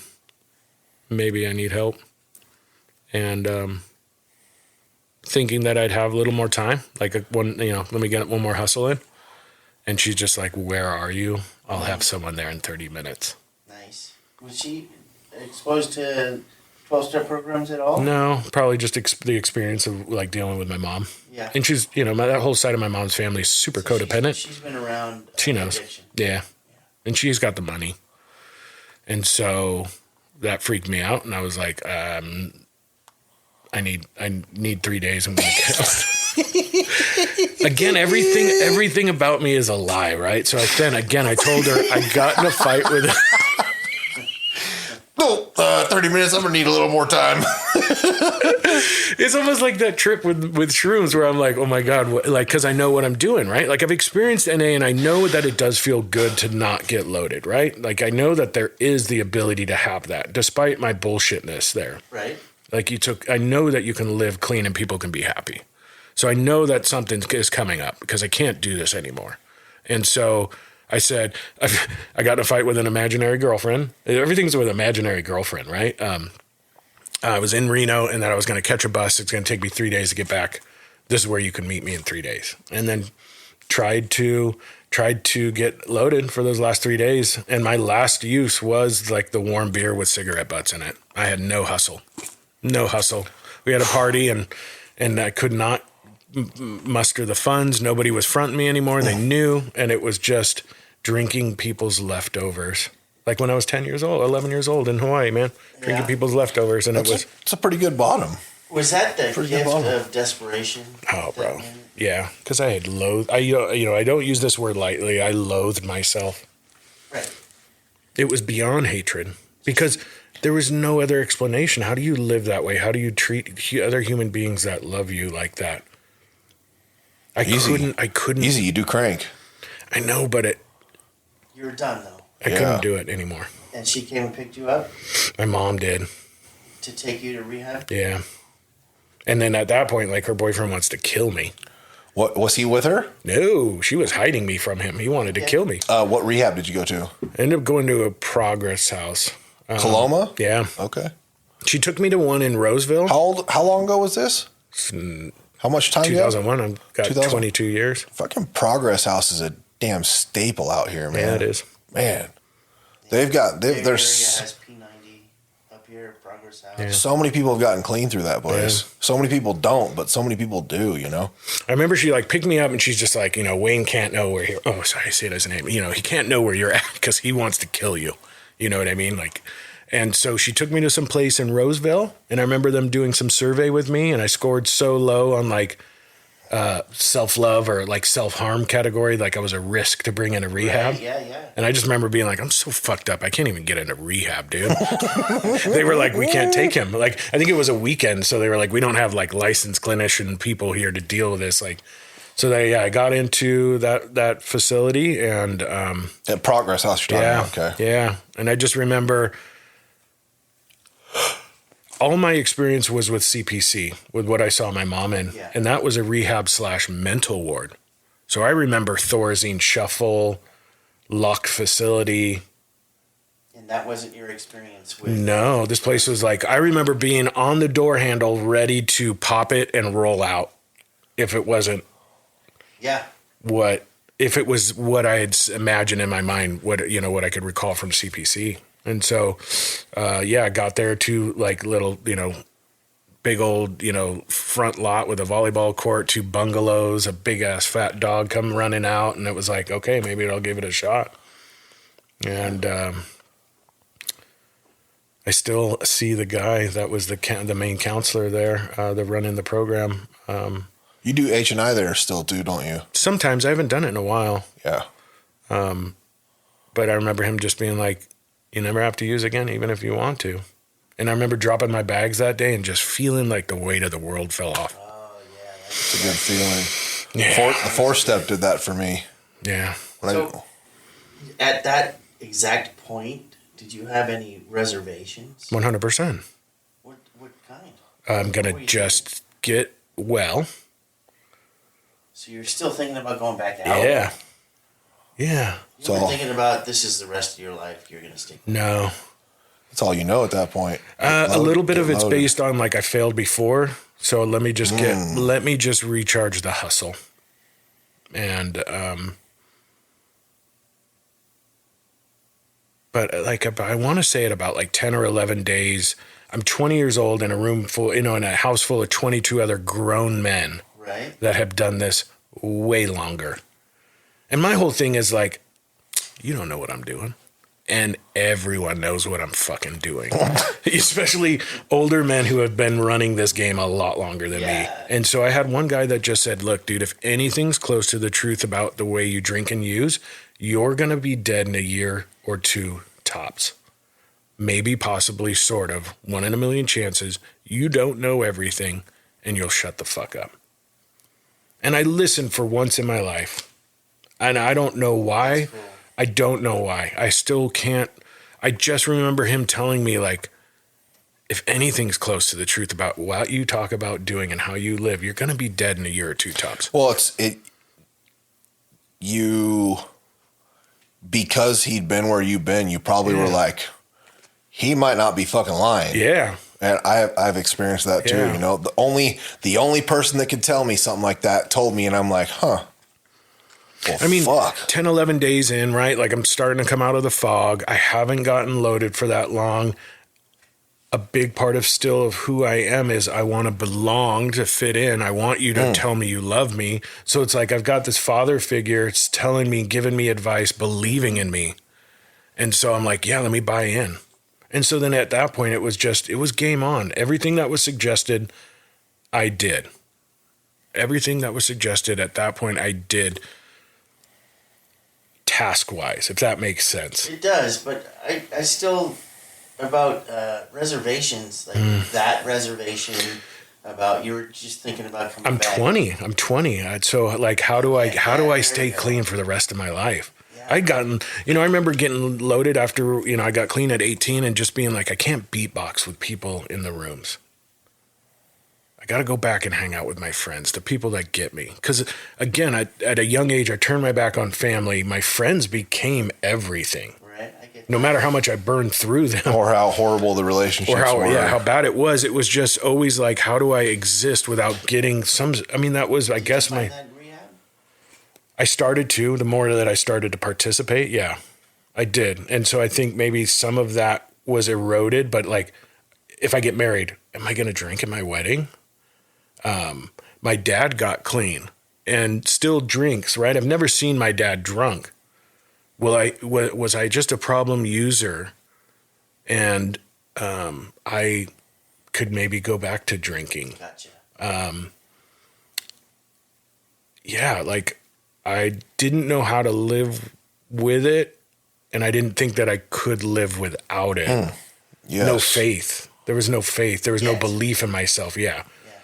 And then I think spite overtook some of that fear and reservation. Was like, I'm not going to get, people would be like, who you getting married to? And I'm like, well, I don't even have a girlfriend. And they're like, then let's worry about that later. So I started learning a little bit in the rooms. Yeah.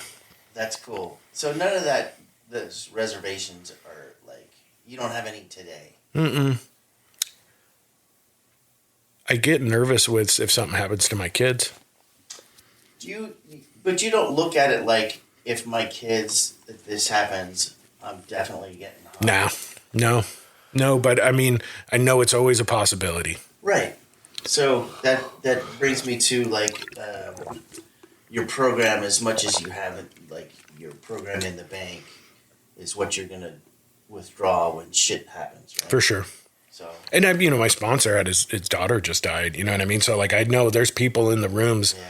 That have their kids, something happened to their kids and they don't get loaded. Is your sponsor local? Mm-hmm. Sacramento.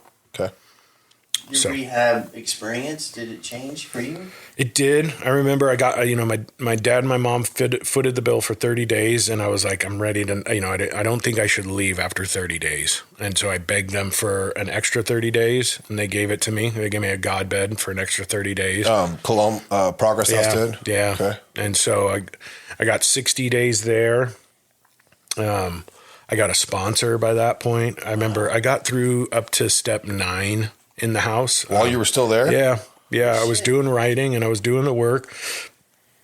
I think my first family group, when my dad came, I tried to make amends and he was just like, hold your horses there, partner. Like you don't even, I had no idea the amount of damage that I had caused. Right. I just wanted to make it better. I mean, I was doing the work, but I can't honestly say that it really had sunk to like the gut level, to the heart level. Okay, so was it surface steps? For sure. Okay. Absolutely. Because it was still, I learned in there, like, humor is a big thing for me. Mm-hmm. And so while I'm doing the things, like I always went to a meeting every night while I was there. I got the sponsor, I was working the steps, and I was meeting with my counselor. I was doing all the surface stuff. But I still wasn't letting you know who I was. I was still, relying on, if you will laugh and look over here, you're not going to ask what's really going on here. So that's the best you can do at the time. I can relate For sure. to that. But at 20 years old, it felt fake, if that makes sense. Fake as in you didn't put enough down on paper? It just felt disingenuine. If that makes sense. You didn't know any better yet. I was 20 years old. How could I? Exactly. Yeah, you just didn't know any better yet. My mentors and you were just trying to do something. Heroes, you know what I mean? Like people that I glorified and put on pedestals. I was trying to mimic how they were living and feeling.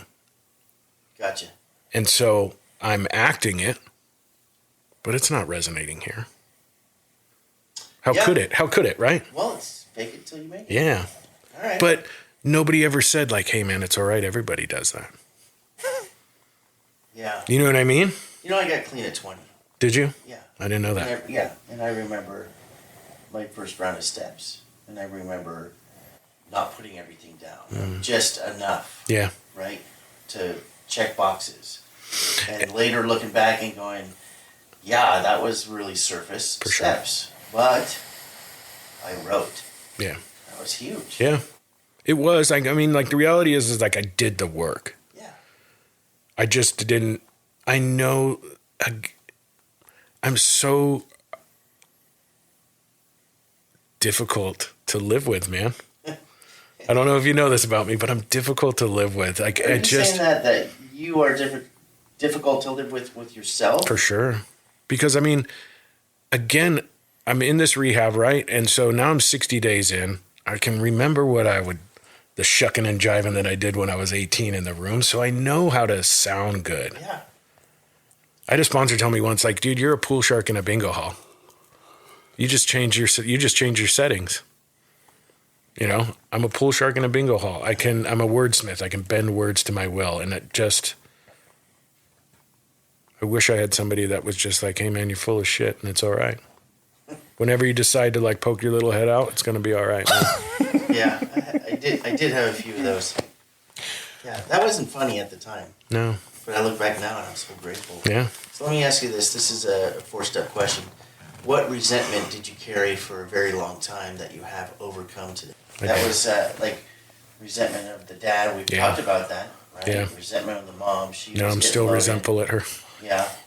I would give you that answer, but I'm still resentful at her. I've forgiven my dad.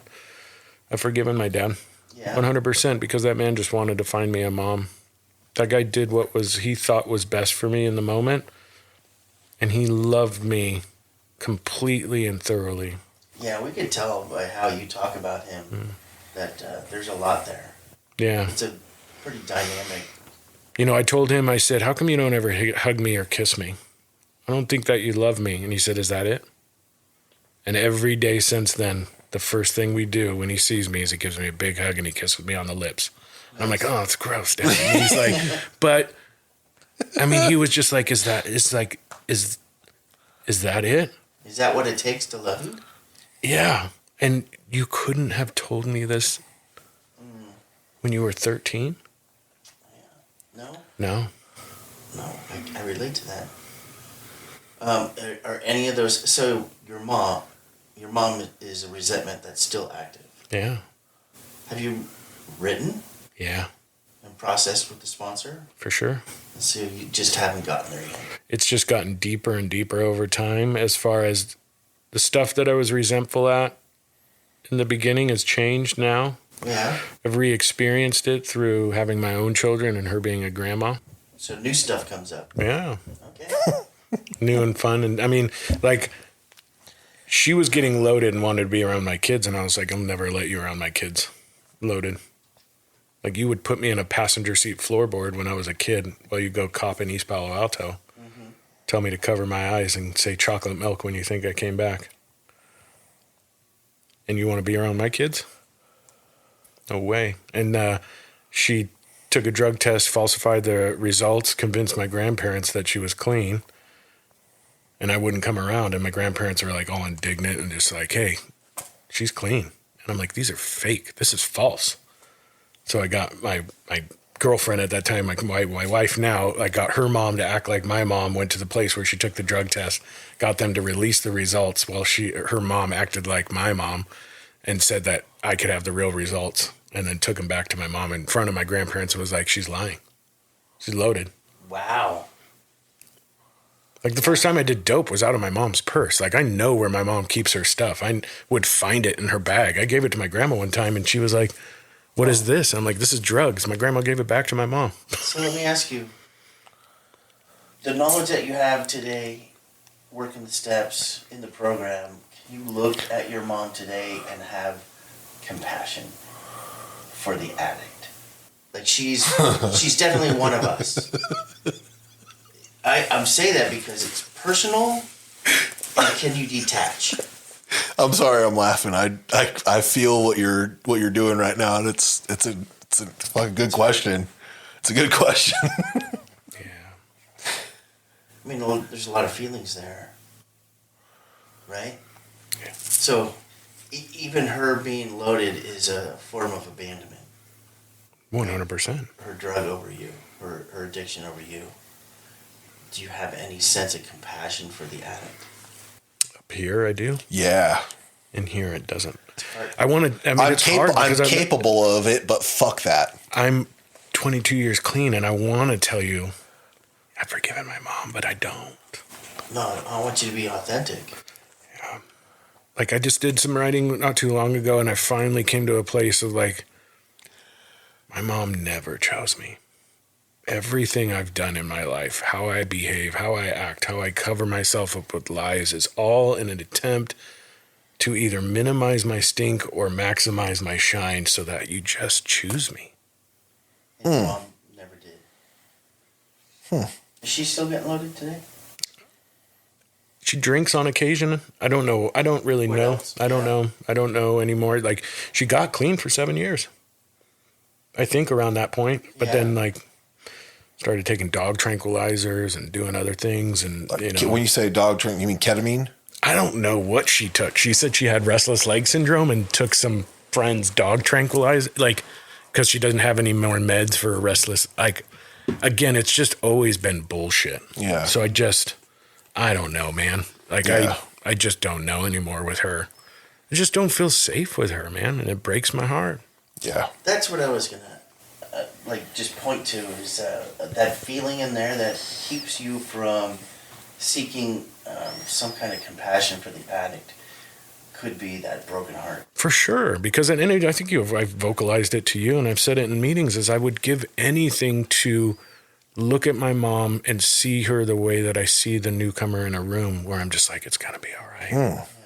No matter what you did, it's okay. But then on the other side, I've got a part of my disease that's just like, you fucking bitch. You broke. Is it part of your disease? Or is it just part of human nature? Yeah, it's my disease, because my mom, when she was getting loaded, she didn't get loaded at me, man. I never woke up and said, how can I break my dad's heart today?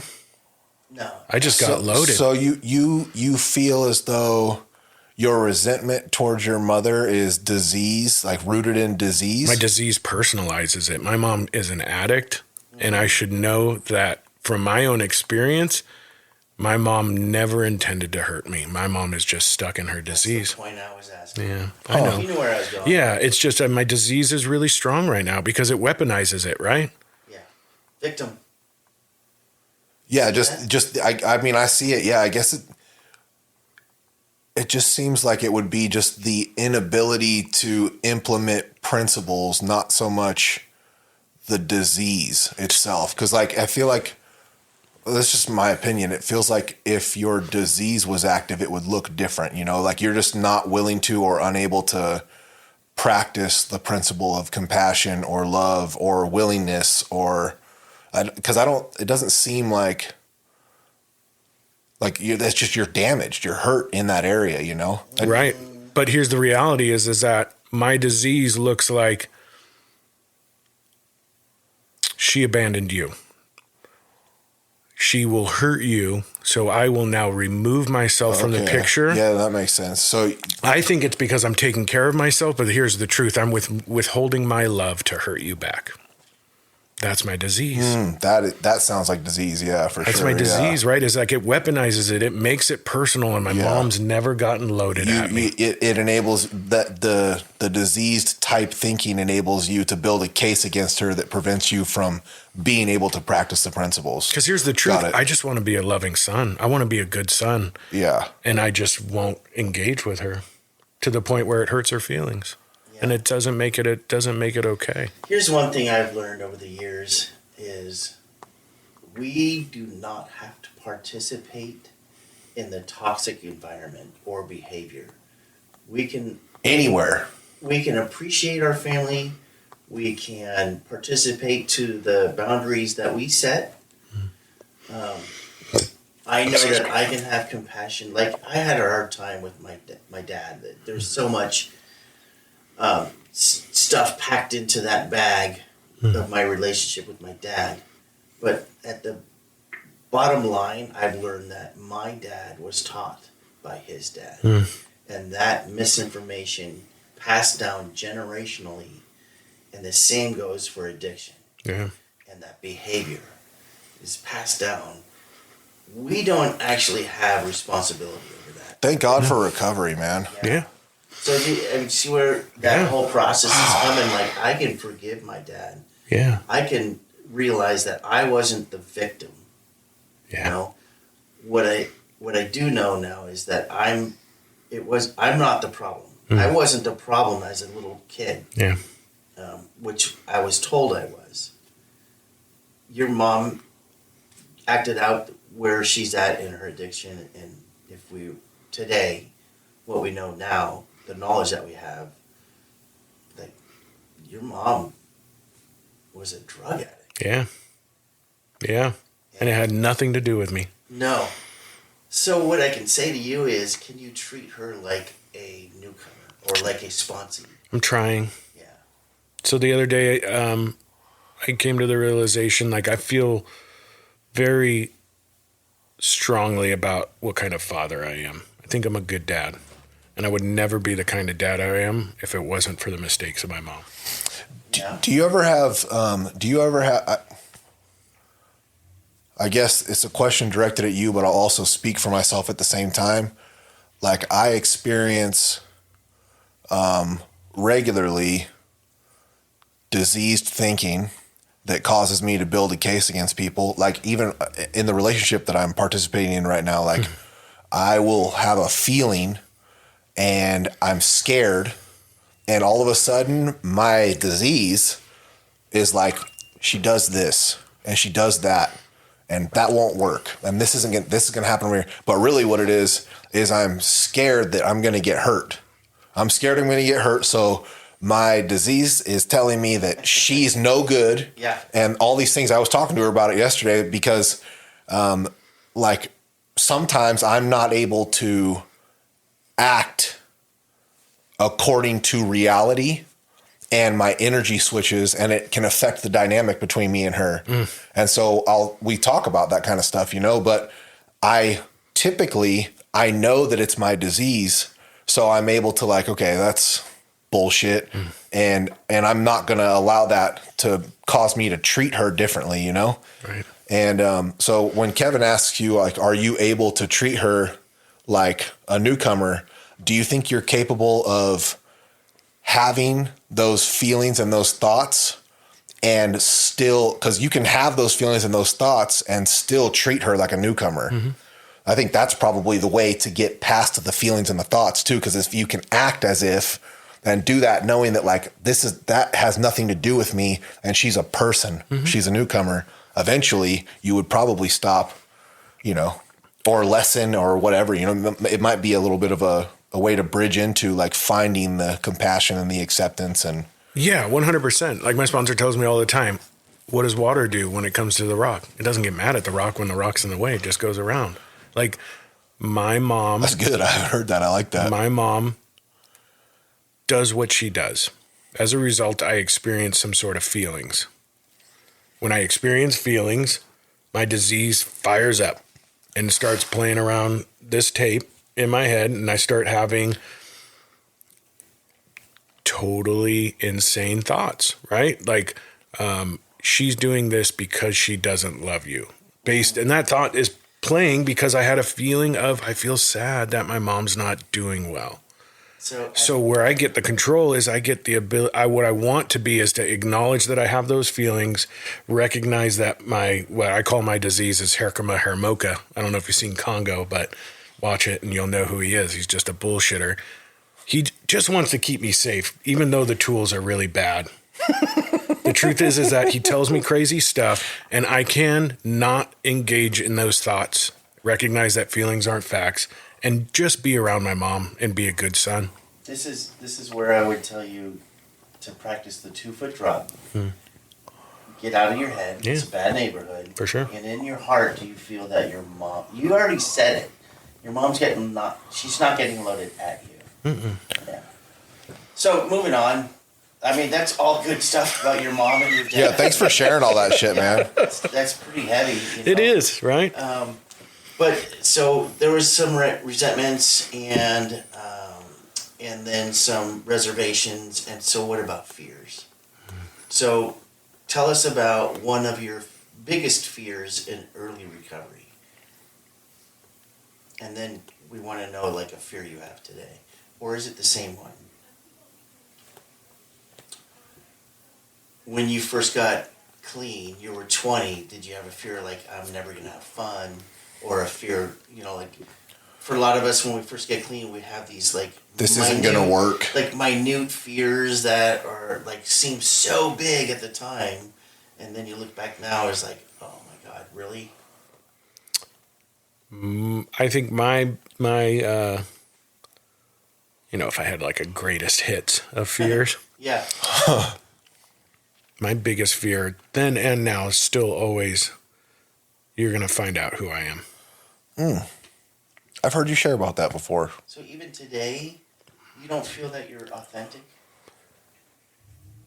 I know that I'm authentic, but maybe I'm just too quirky, or I'm obnoxious, or we won't like the same things, or that I'm not going to be good enough, or that I show you who I am and it isn't enough. Huh. I can relate to that on some levels. I get that.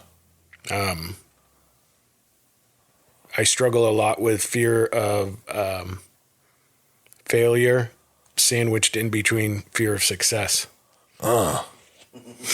That's good. That's a big one today. Stuff. That's a big one today, Yeah. right? Let me ask you, the circle of friends that you have around you, do you still feel like you can't be authentic with them? Because they're like your inner circle. Yeah, Shouldn't no, they know you by now? They aren't the issue. It's not them. I know that they're 100% safe. You know what I mean? I've got people that have known the worst of me, right? Like what I told you earlier is like, I've caught my first felony clean and nobody said get out. But it doesn't change that, like that's that core stuff that started me acting out even before he got loaded. Yeah. So I don't know about like. So the self-worth and self-esteem. Sure, self-worth. Yeah. Is continuing to haunt you. For sure. Dude, I do it. It's a big struggle. Is that a lot of elevator syndrome? I should be here when I'm only here. Yeah. I'm 22 years clean. You should have your mom stuff figured out. No. Based on what? Yeah. No. Based on what? Who came up to me and said, at 15 years, if you don't have this figured out, you got to fucking go, bro. It's all a story you tell yourself. Yeah. And so, you don't ever have to figure it out. I know. Yeah. I know. Yeah. Right? I mean, I'm learning that, right? I'm like 2 years deep into therapy and hard work, I wanted to ask that, but I didn't want to steer too much off the question. So you're seeking outside help. I did. That's awesome, man. I did. I've gone to counseling before with my wife. Did I answer your question about my fears real quick? Sorry, I don't want to. No, I like that. This is going right into the next question. If you ever been abused? What kind? Everything? Your choice. What would you say is the most? Leads into it. What would you say is the most prevalent as far as like? What do you think that people that feel like they don't have anything to relate, like nobody can relate to some kind of abuse or trauma that they may have been through? Like, what could you do you have anything you could share that would ease that process for somebody else? Sure. I mean, God, I remember a kid in like an apartment complex when I was younger. I had to have been 6, 7, 8, right? Still living with my mom, but like leaving the pool. And I'm pretty sure he had like what I thought was like a dad and an uncle, right? But I remember us like hiding in the carport one time and him just being like, hey, will you pull your thing out? I want to put it in my mouth. And I can remember this was the kid or a dad and an uncle? This was a kid telling me this, and he must have been maybe a few years older than me. But I remember just being like, no, I don't think that's right. And it never happened. But then another time we were leaving the swimming pool and raced back to the apartment, and he was like, let's get naked and get in the closet. Like there was times where I was close, right? But it didn't happen. My like the closest thing to sexual abuse that I had was like hearing my mom actively engage with men and then wanting to, like, I would try and French kiss my mom because I thought that's what I had to do to get her attention. Yeah. I'd hear my mom doing it all the time. Yeah. You know what I mean? And I remember waking up one time on the couch, she's doing somebody on the ground, and and like I remember start crying. Like it really warped my sense of sexual relations. That twisted me. So that definitely played a part in what led into getting loaded. For sure, yeah, absolutely. You know what I mean? You're trying to French kiss your mom because you think that's what you're supposed to do based on what you see other guys doing to her. Right. So the abuse could be any of that. It could be the neglect or physical. Yeah, abuse. my dad, I got spanked with such like a twisted sense of reality at such a young age. It is. I got spanked by my dad. You know what I mean? I think the worst I got was a beach paddle one time, but I was young and had ran away and was like hiding from him and giggling. You know what I mean? Like my dad never really put hands on me, like he probably should have at certain points. No, a lot of it's verbal. A lot of it's verbal. His bark was worse than his bite. Yelling scares me. It puts me into a place of like real intimidation. Did that lead into? I'll remember that. Did any of that lead into the therapy? Is it a cause? No, I had That probably wasn't funny. I'm sorry. No, it's okay. I had a. He's humoring. He is cracking himself up. He is. Because you're a big guy, you know what I mean? Like, I'm just letting you know right now, there will be some subservience if you were to like yell at me. You're a big, intimidating guy, you know what I mean? Like, I'm non-violent. I know man. you are. I know you are very gentle. You're a moose. Yeah, I am. Yeah. Fuck yeah, I am. No, I don't. I've never gone to therapy for any of that. Some of the stuff that came out was like I guess neglect or abandonment that I felt. So why do you even connect that neglect and abandonment is abuse? 100%. Okay. Yeah, 100%. 100%. So are you digging into that stuff in therapy? I delved into the mom stuff in therapy. I experienced a little like mental break during COVID. I work in the healthcare field, and so. Yeah. Can I ask you? Did you work steps first around that relationship With my mom? Yeah. Yeah. And then. I worked steps multiple times about it. Right, and then not getting enough relief from it, you went to outside help. No, I went to help because I went to get outside help because I was having panic attacks. Yeah. At work, going to work? During work, at home. Work related? Like, is that what's triggered the panic attacks? Sure. Yeah. Oh, okay. Yeah. Was that your and then it just opened the door for all kinds of, Yeah. we're going to figure some shit out. Yeah. Nice, dude. That's first experience tight. with therapy? Higher power will do for you what you can't do for yourself. It was not. I've done counseling, couples counseling, I did therapy. Before that? Yeah, my grandma was schizophrenic and freaked out on my dad, and like I went to counseling as a kid and, told him that was scary, Yeah, I've gone to therapy quite a bit. Yeah. Yeah. That's cool. But also would go to therapy before and just lie. Yes, but you've had experience of that interaction with somebody that's there to help you. Yeah, this last time was like no joke. Like it was intense. Yeah. It was like camping, man. We both Intense. been through trauma therapy. Work provided the therapy for you? No, I went out and sought it myself. I took 2 months off of work. Wasn't going to meetings. Stark raving mad. Deep dive. And just broke. I mean, it was during COVID, right? I'm putting bodies in a bag on a daily basis. Yeah. That'll trigger it. Yeah. So what effect did that have on your relationships, the abuse growing up? Can you correlate that? Yeah. Follows into Absolutely. the relationships today? Yeah. Yeah, because my wife is a strong personality, and I want my approval of my wife like I want the approval of my father. And my wife is... That's a lot of responsibility to put on her.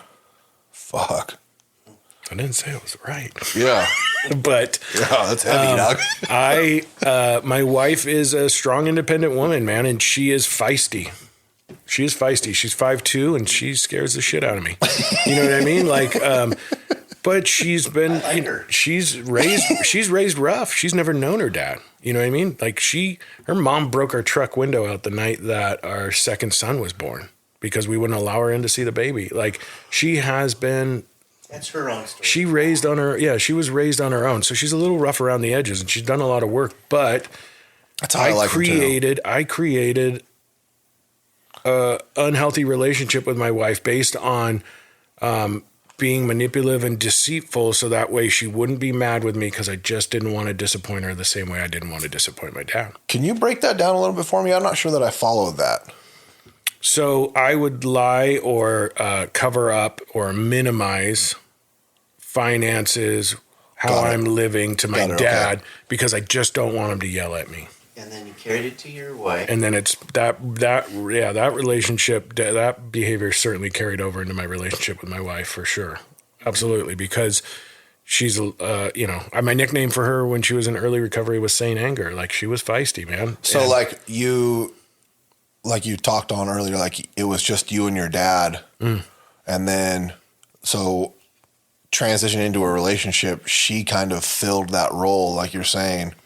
And so that's how the behavior was able to transfer over, probably. I just that she's your father. I just wanted her approval, right? Like, I didn't know that,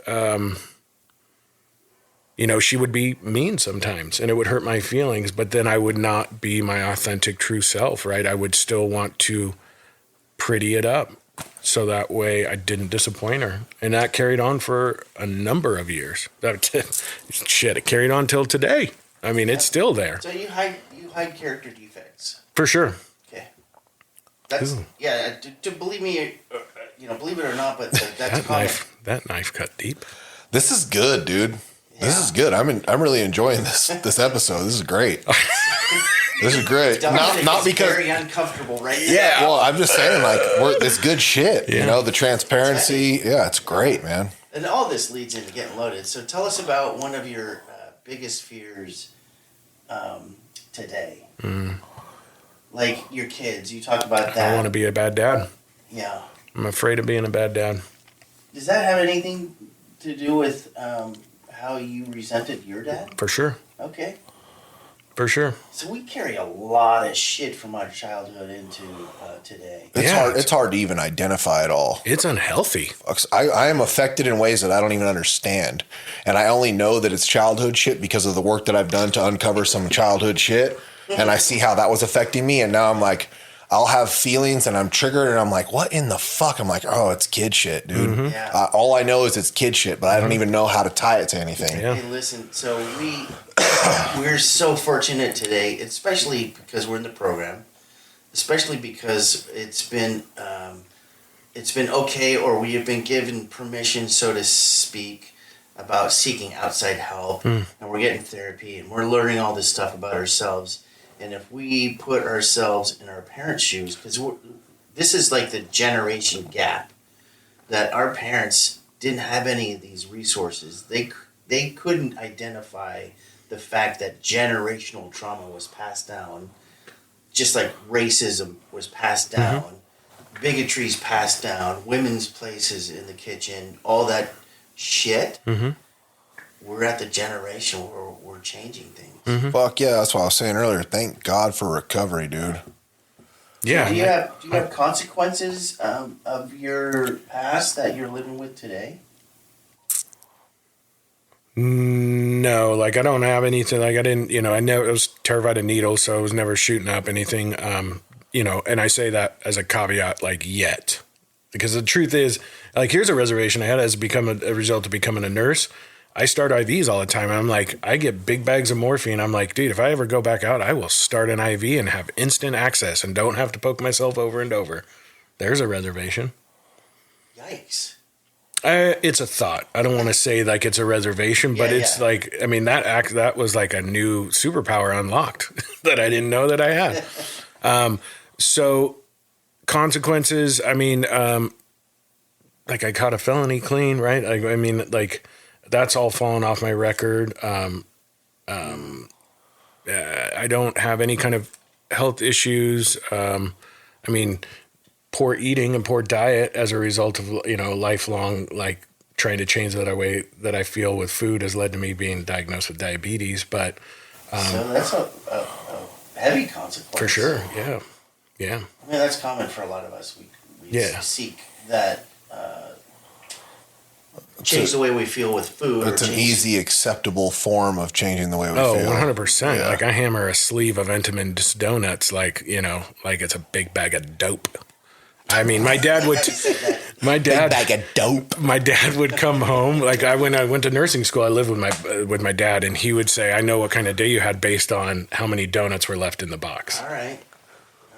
So, I'm a fucking Reese's product guy, dude. Ooh. I don't stock anything. All I have in my house, food wise, is the meals that we cook for the week, and that's it. But I will make trips to the gas station for Reese's sticks. Ooh, Reese's sticks. Or fast breaks. Okay. You guys are killing me. Anything Reese's. You like the peanut butter cups? Yeah. I try to stretch it out for as many days in a row as I can. But there are times where it's every day, or every time I go in a gas station, or every time I go in a store, it's like I'm fighting with that fucking candy rack, dude. Because you just want to change the way you feel. Yeah, I do, 100%. And I know, I'm like, I'm using right now. Yeah. So this is me using. That's a great example of, this is what I learned is that type of behavior, whatever your outlet is, it can give you the gauge of how spiritually connected or grounded you are. And that leads me into my next question. And this is probably where we're going to wrap this up. We don't talk a lot about our specific spirituality in the rooms or in the meeting, but we don't care. So what is your spirituality look like? I ended up kind of working my way into Tibetan Buddhism. So did it start there in recovery? No. I was raised with no influence of any kind of church. It was forced on my dad. Yeah. And he just said he didn't like that, and that if I was going to find something or experience something, it was going to be because I went to it and chose it for myself. So, I mean, I've gone to church a few times for like Boy Scouts, or when I was pursuing my wife as a girlfriend, like, to attend with her. I got into Native American stuff for a little while. Went to a couple of sweats and the Red Road of Recovery. Well. And then it transitioned. I think that was a pretty little. I came across a group of quick transition. Well, it just. I was very open to like that notion of like being in peace with like nature and like the bigger picture thing, and came across a group of Tibetan Buddhist monks that came to Placerville every year, and they still do. And they still do. And so it's grown then, but my progress in that path has been very slow. Yeah. I think that's kind of a slow religion or spiritual journey, isn't it? It's kind of like, it's a practice. Yeah, it is a practice. And I would say it's been slow because of my lack of willingness to practice on a regular basis for a number of years. Lack of willingness? Sure. Is that connected to like the unwillingness to change a character defect? For sure. So do you get relief from that connection with that spirituality? 100%. And so that makes you feel good? Yeah. And wouldn't you want to chase that high? Oh yeah, I am. I've probably been the most. So I'm speaking on something that I've been experiencing or interested in over my kids are 16, so 15, 16 year period. But like really in the last year and a half, I have participated literally like on a daily meditation where I'm actively reading. You're working. You're doing it. Yeah, it's just took me a long time to get there because here's the truth is like when I'm participating and getting close to my God, that also limits my ability to like live shady in a sense. You know what I mean? Dominate. Or act out. Right. Yeah. So it's like. So you still have one foot in the bucket. Not always, but sometimes, I guess. I dip my foot in and out of the bucket all the time, man. But I mean, that like sometimes is normal for us. Yeah. I mean, we've learned that watching others and our own journey, right? Yeah. Let some stuff hurt a little bit, and I'll put both feet in for sure. a while. Absolutely. Yeah. And some of it is like I am it's been a challenge to learn how to do the work and put myself into a position to live life running at the front of the pack. I know how to fuck up, get in trouble, and dig myself out. I'm good at that. But I don't know what it's like to apply discipline on a regular basis and slowly, consistently keep myself at the front of the pack and not from falling in that hole. That's been a long, arduous process for me to learn. There's been a lot of maturing and growing up in the rooms of narcotics. Like, here's the thing. I'm experiencing a normal projection of life, right? Like I'm an addict, but I got clean at 20. And I'm wondering if you have any experience of this. I grew up under a microscope. A microscope in what sense? Of being clean. Like when a normal 22-year-old makes a bad relationship decision, they're like, man, I made a bad relationship decision. I'm going to learn from that and go on, right? But like, I got a support groups like, where's your dishonesty in that, right? Where's your character defect in that? Like we're micromanaged that from a young age. Like the mistakes that I think people make on a regular basis in life are normal. But in the rooms of Narcotics Anonymous, it is hyper magnified. Yeah. How is this attached to your character defects? Fuck, and that's what it takes for us crazy asses. You know what I mean? Like that's. But does it? It's what it took for me. Sure. Because I couldn't have a fucked up experience and just be like, that was a bad idea. I should probably never do that again. I wasn't capable of that. But how much of my guilt and shame arose out of, I don't know how sometimes like my wife just goes, you fucked up and it's okay. That's good. Yeah. There's absolutely a direct correlation from the time we learn about our character defects till the time we start making changes. I believe, and this is my experience and like everybody that I talk to, is that willingness to stay or keep connected spiritually.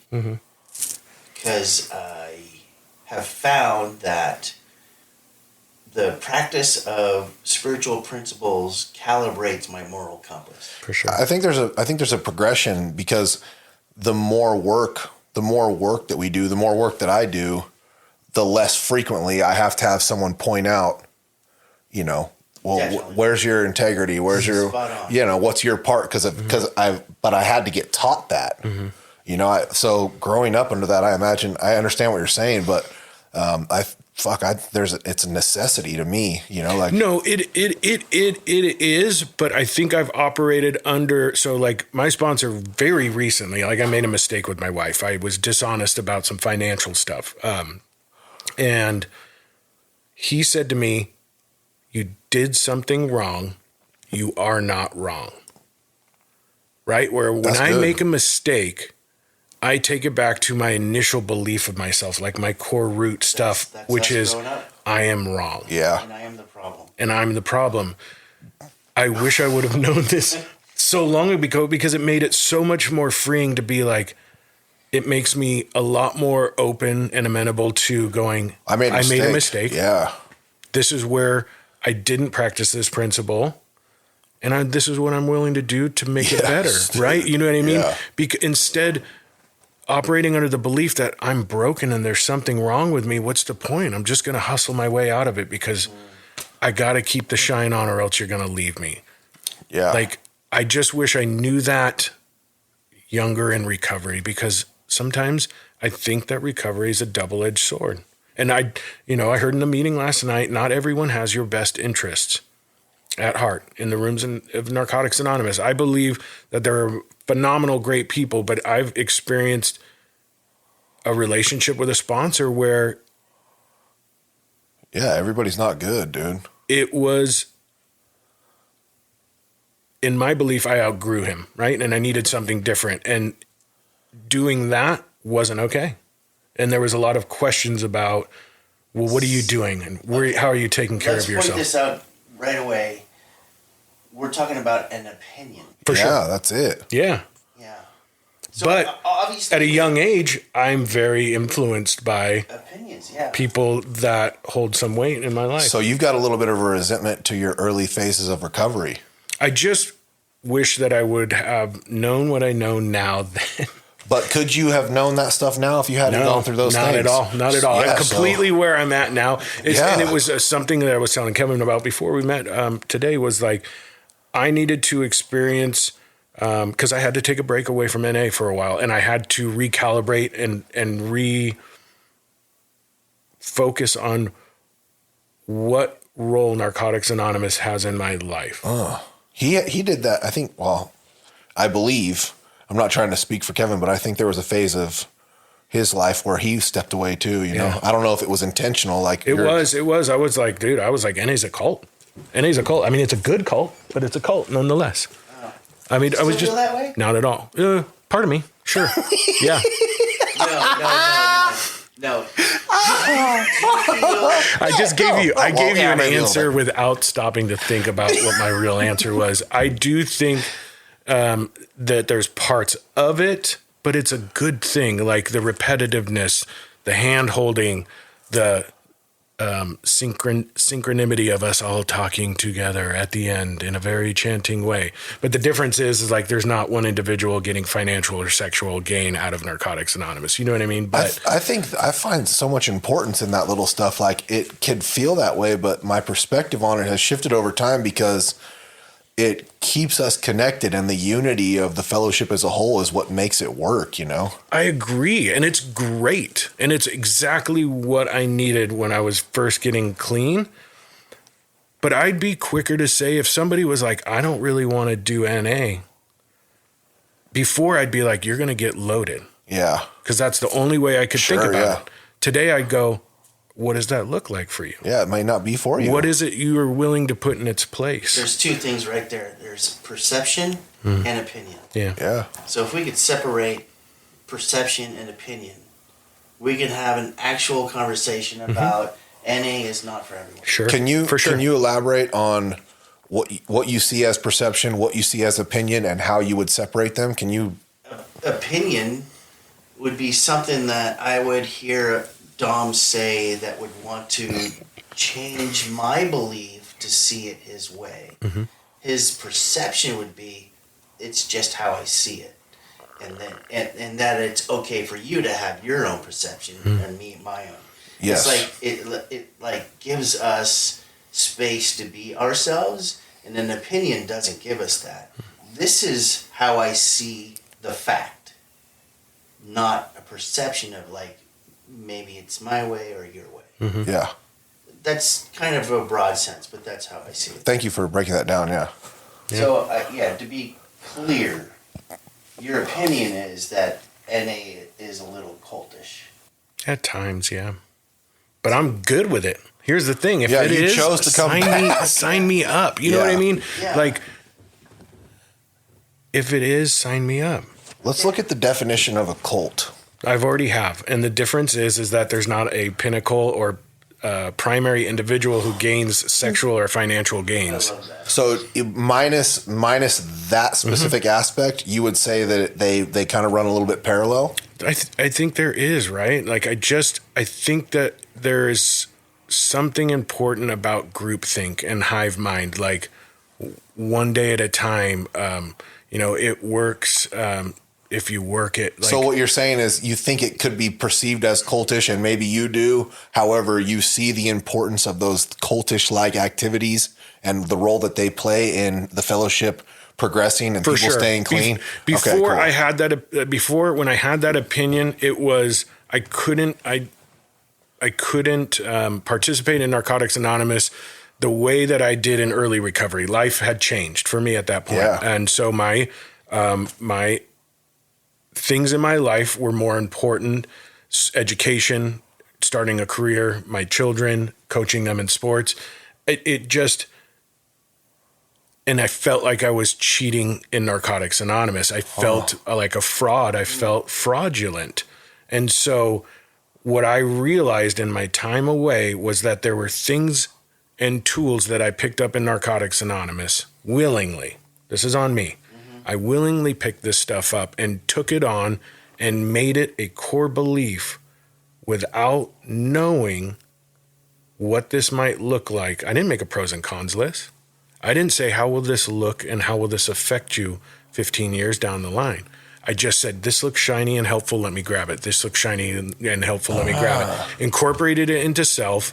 And then when my life didn't match up with the way that I thought I was supposed to be living in the rooms of Narcotics Anonymous, that was an uncomfortable feeling. So my time away from the rooms allowed me to go, this is what I love about NA. I love the process of the steps. So I just want to, listening to that, I just want to point out something that can be applied is that you've been creating feelings around thoughts that could have been misinformation. Yeah. It could have. Like I said, that's why I said, I was told very early on, like when you pray on your hands and knees. That's somebody's opinion. Yeah. Right. So, but when I'm 20, I didn't know that. That's just what I thought you were supposed to do. You adopted, your experience was that you adopted the information that you were given as a core belief system. And the space that you took from Narcotics Anonymous allowed you to understand that like your truth is up for revision at any given time. Yes. And you can apply what you need and not apply what you don't and still find the fruit in the program. Right. That's tight.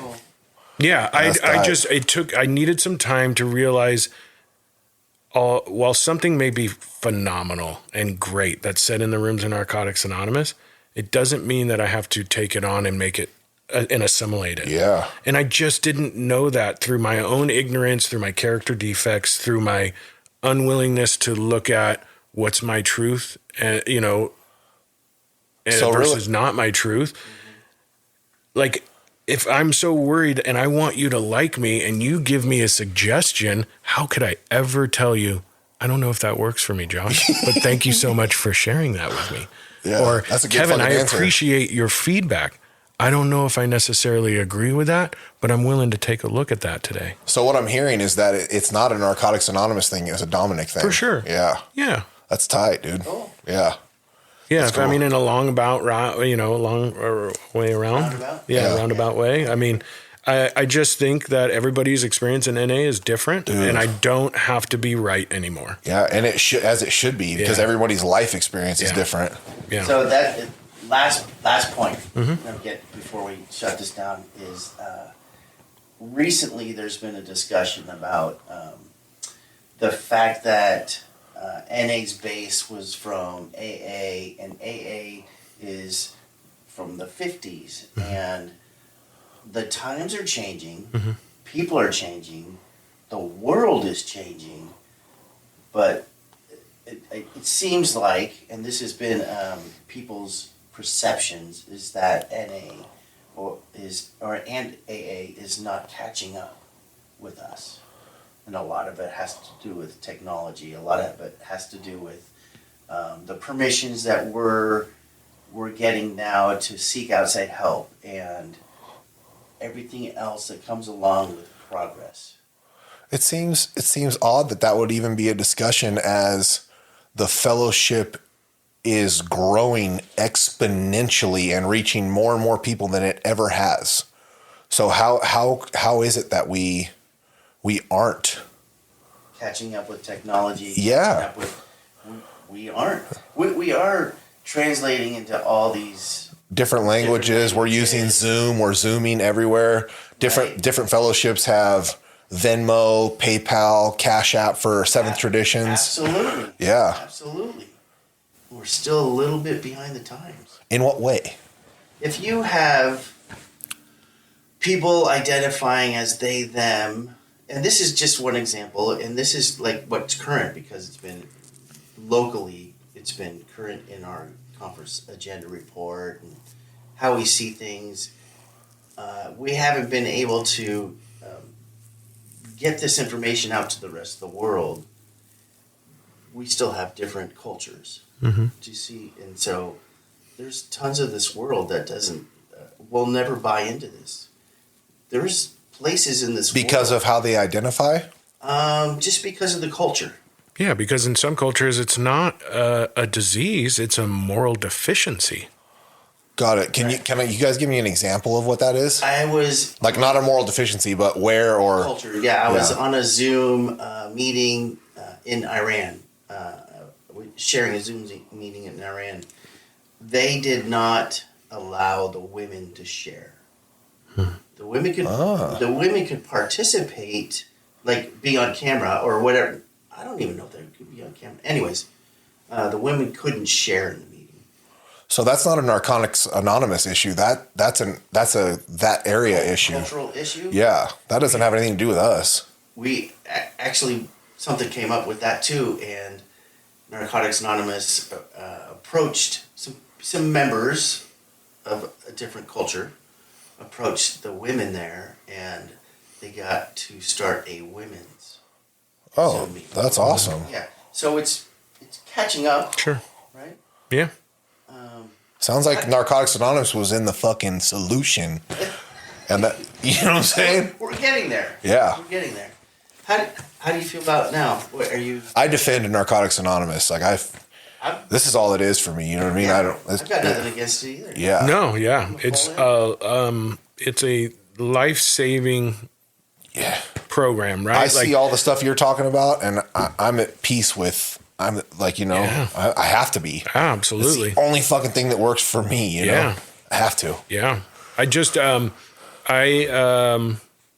think that it's a dual fellowship issue, right? I know that Narcotics Anonymous came really close to like financial insolvency during COVID. Close. Yeah, you know what I mean? I didn't know anything about that. Yeah. Well, World Service. Yeah. It was I mean, here's the truth is that for probably a long time, dropping $1 in the basket hasn't been financially sustainable. Mm-hmm. And the point when we finally started mentioning it, it's already some years too late, right? Like the amount of money that we put into the basket isn't enough in my mind, right? I have a financial ability to donate more now, and I choose to because I believe in the function of we need to get this translated into every language, right? There needs to be a solution for those addicts that don't even know there's a solution out there, right? I really believe in that.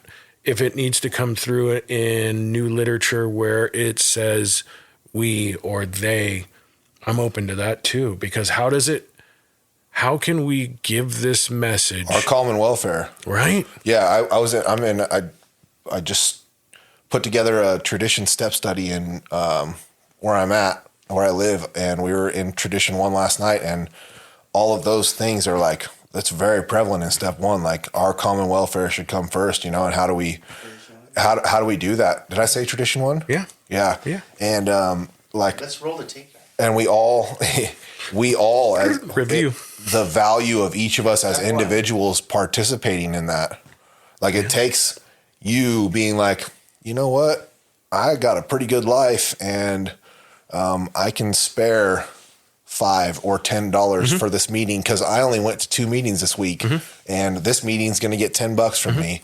It takes that, you know, or someone starting another meeting, or somebody being of service, or like all these different things all tie together, and that's what that's all of the individuals and the reach that we have globally at this point. It's fucking unreal.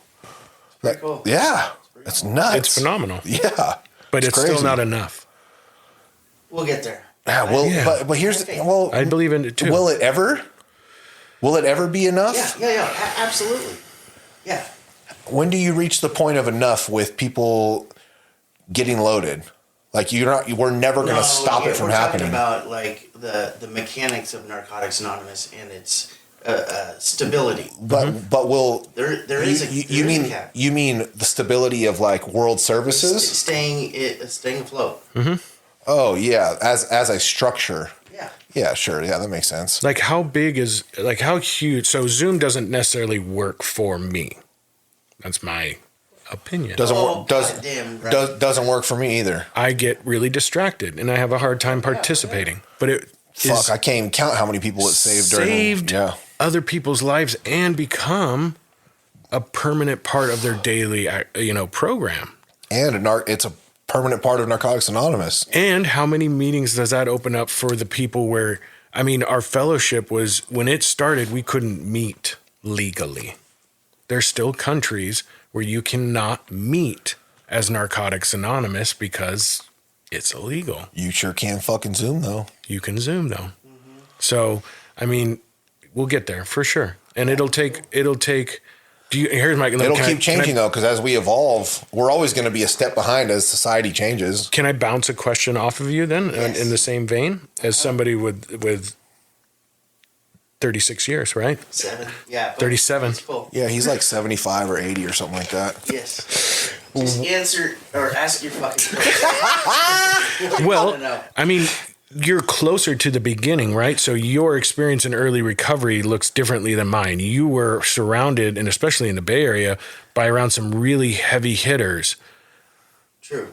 Yeah. Do you think that Narcotics members. Anonymous will change in the correct trajectory, or will it have to wait until some of that old guard passes away, or more people of a newer mindset get into positions of? It sounded when you said the correct trajectory, it sounded like you had an opinion on how it's supposed to go. No, not at all.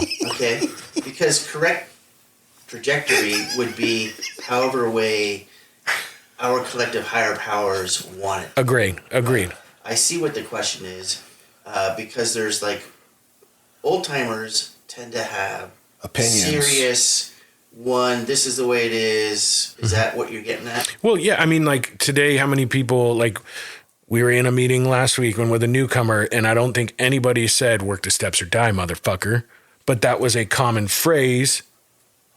Yes, I heard that quite Before, often right? as a So newcomer. I'm just saying things have changed in Narcotics Anonymous, and I'm just curious I if would you. say it became more gentle, Mhm.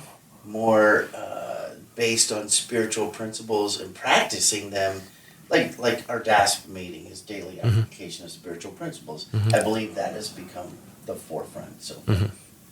but it was not like that. Literally kidnapped out of my place, stuffed in the car as a newcomer, Mm-hmm. and taken to a meeting against my will. That doesn't happen anymore, and I'm grateful. I haven't been around that long, but I would say that the progression that you're talking about and the trajectory or whatever, I would imagine, and what I see is that it's been happening all along, and it's a slow progression in the right direction, you know? Because I don't. It sounded like you were implying in the question, or that maybe there's the idea that there's old timers that are just holding on to. They're just like standing at the gates, like you either do it this way or it won't work. You know. I get. Well, it's based on my interpretation of the question, where he was talking about the trajectory or the changing of Narcotics Anonymous, and through literature and how we've grown and changed into new languages. And I'm just curious, like 50 years ago, if somebody was like, man, I really think that we should have the basic text in Tagalog, would there be a room full of old timers who are like, they can read it in English or, figure it out themselves? You know what I'm just saying? It's like, my question is, I guess it was the wrong word to say correct trajectory is, do you think progression will happen more speedily Now? Yes.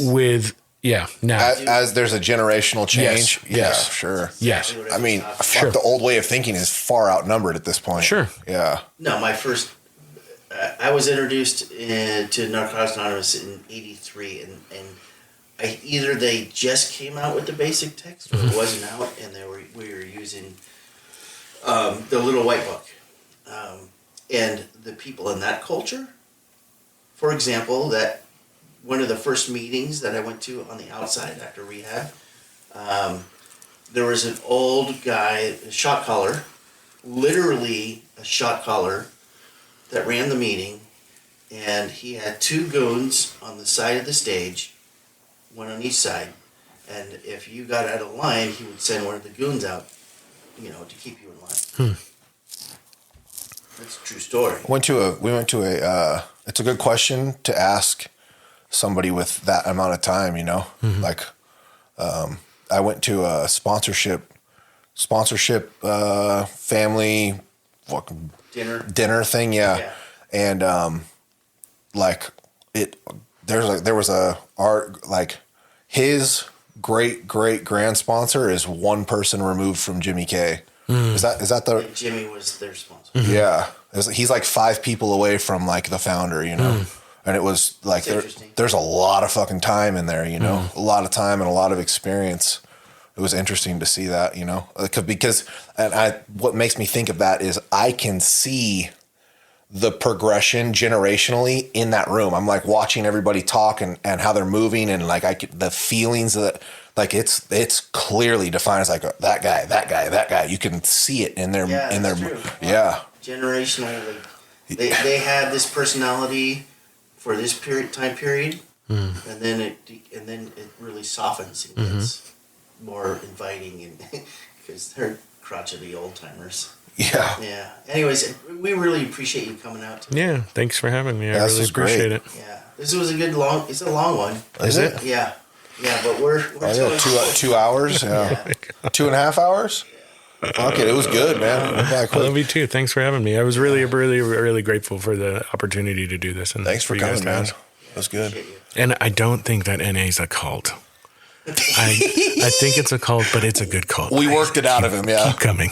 Yeah. Yeah. Hey, thanks everybody for listening too. We love you guys. All right. Thanks, guys. Bye. Thank you for listening, and we hope you enjoyed the episode. Often you will hear addicts referring to a specific 12-step program or rehab. These are personal stories. We do not represent any of the programs.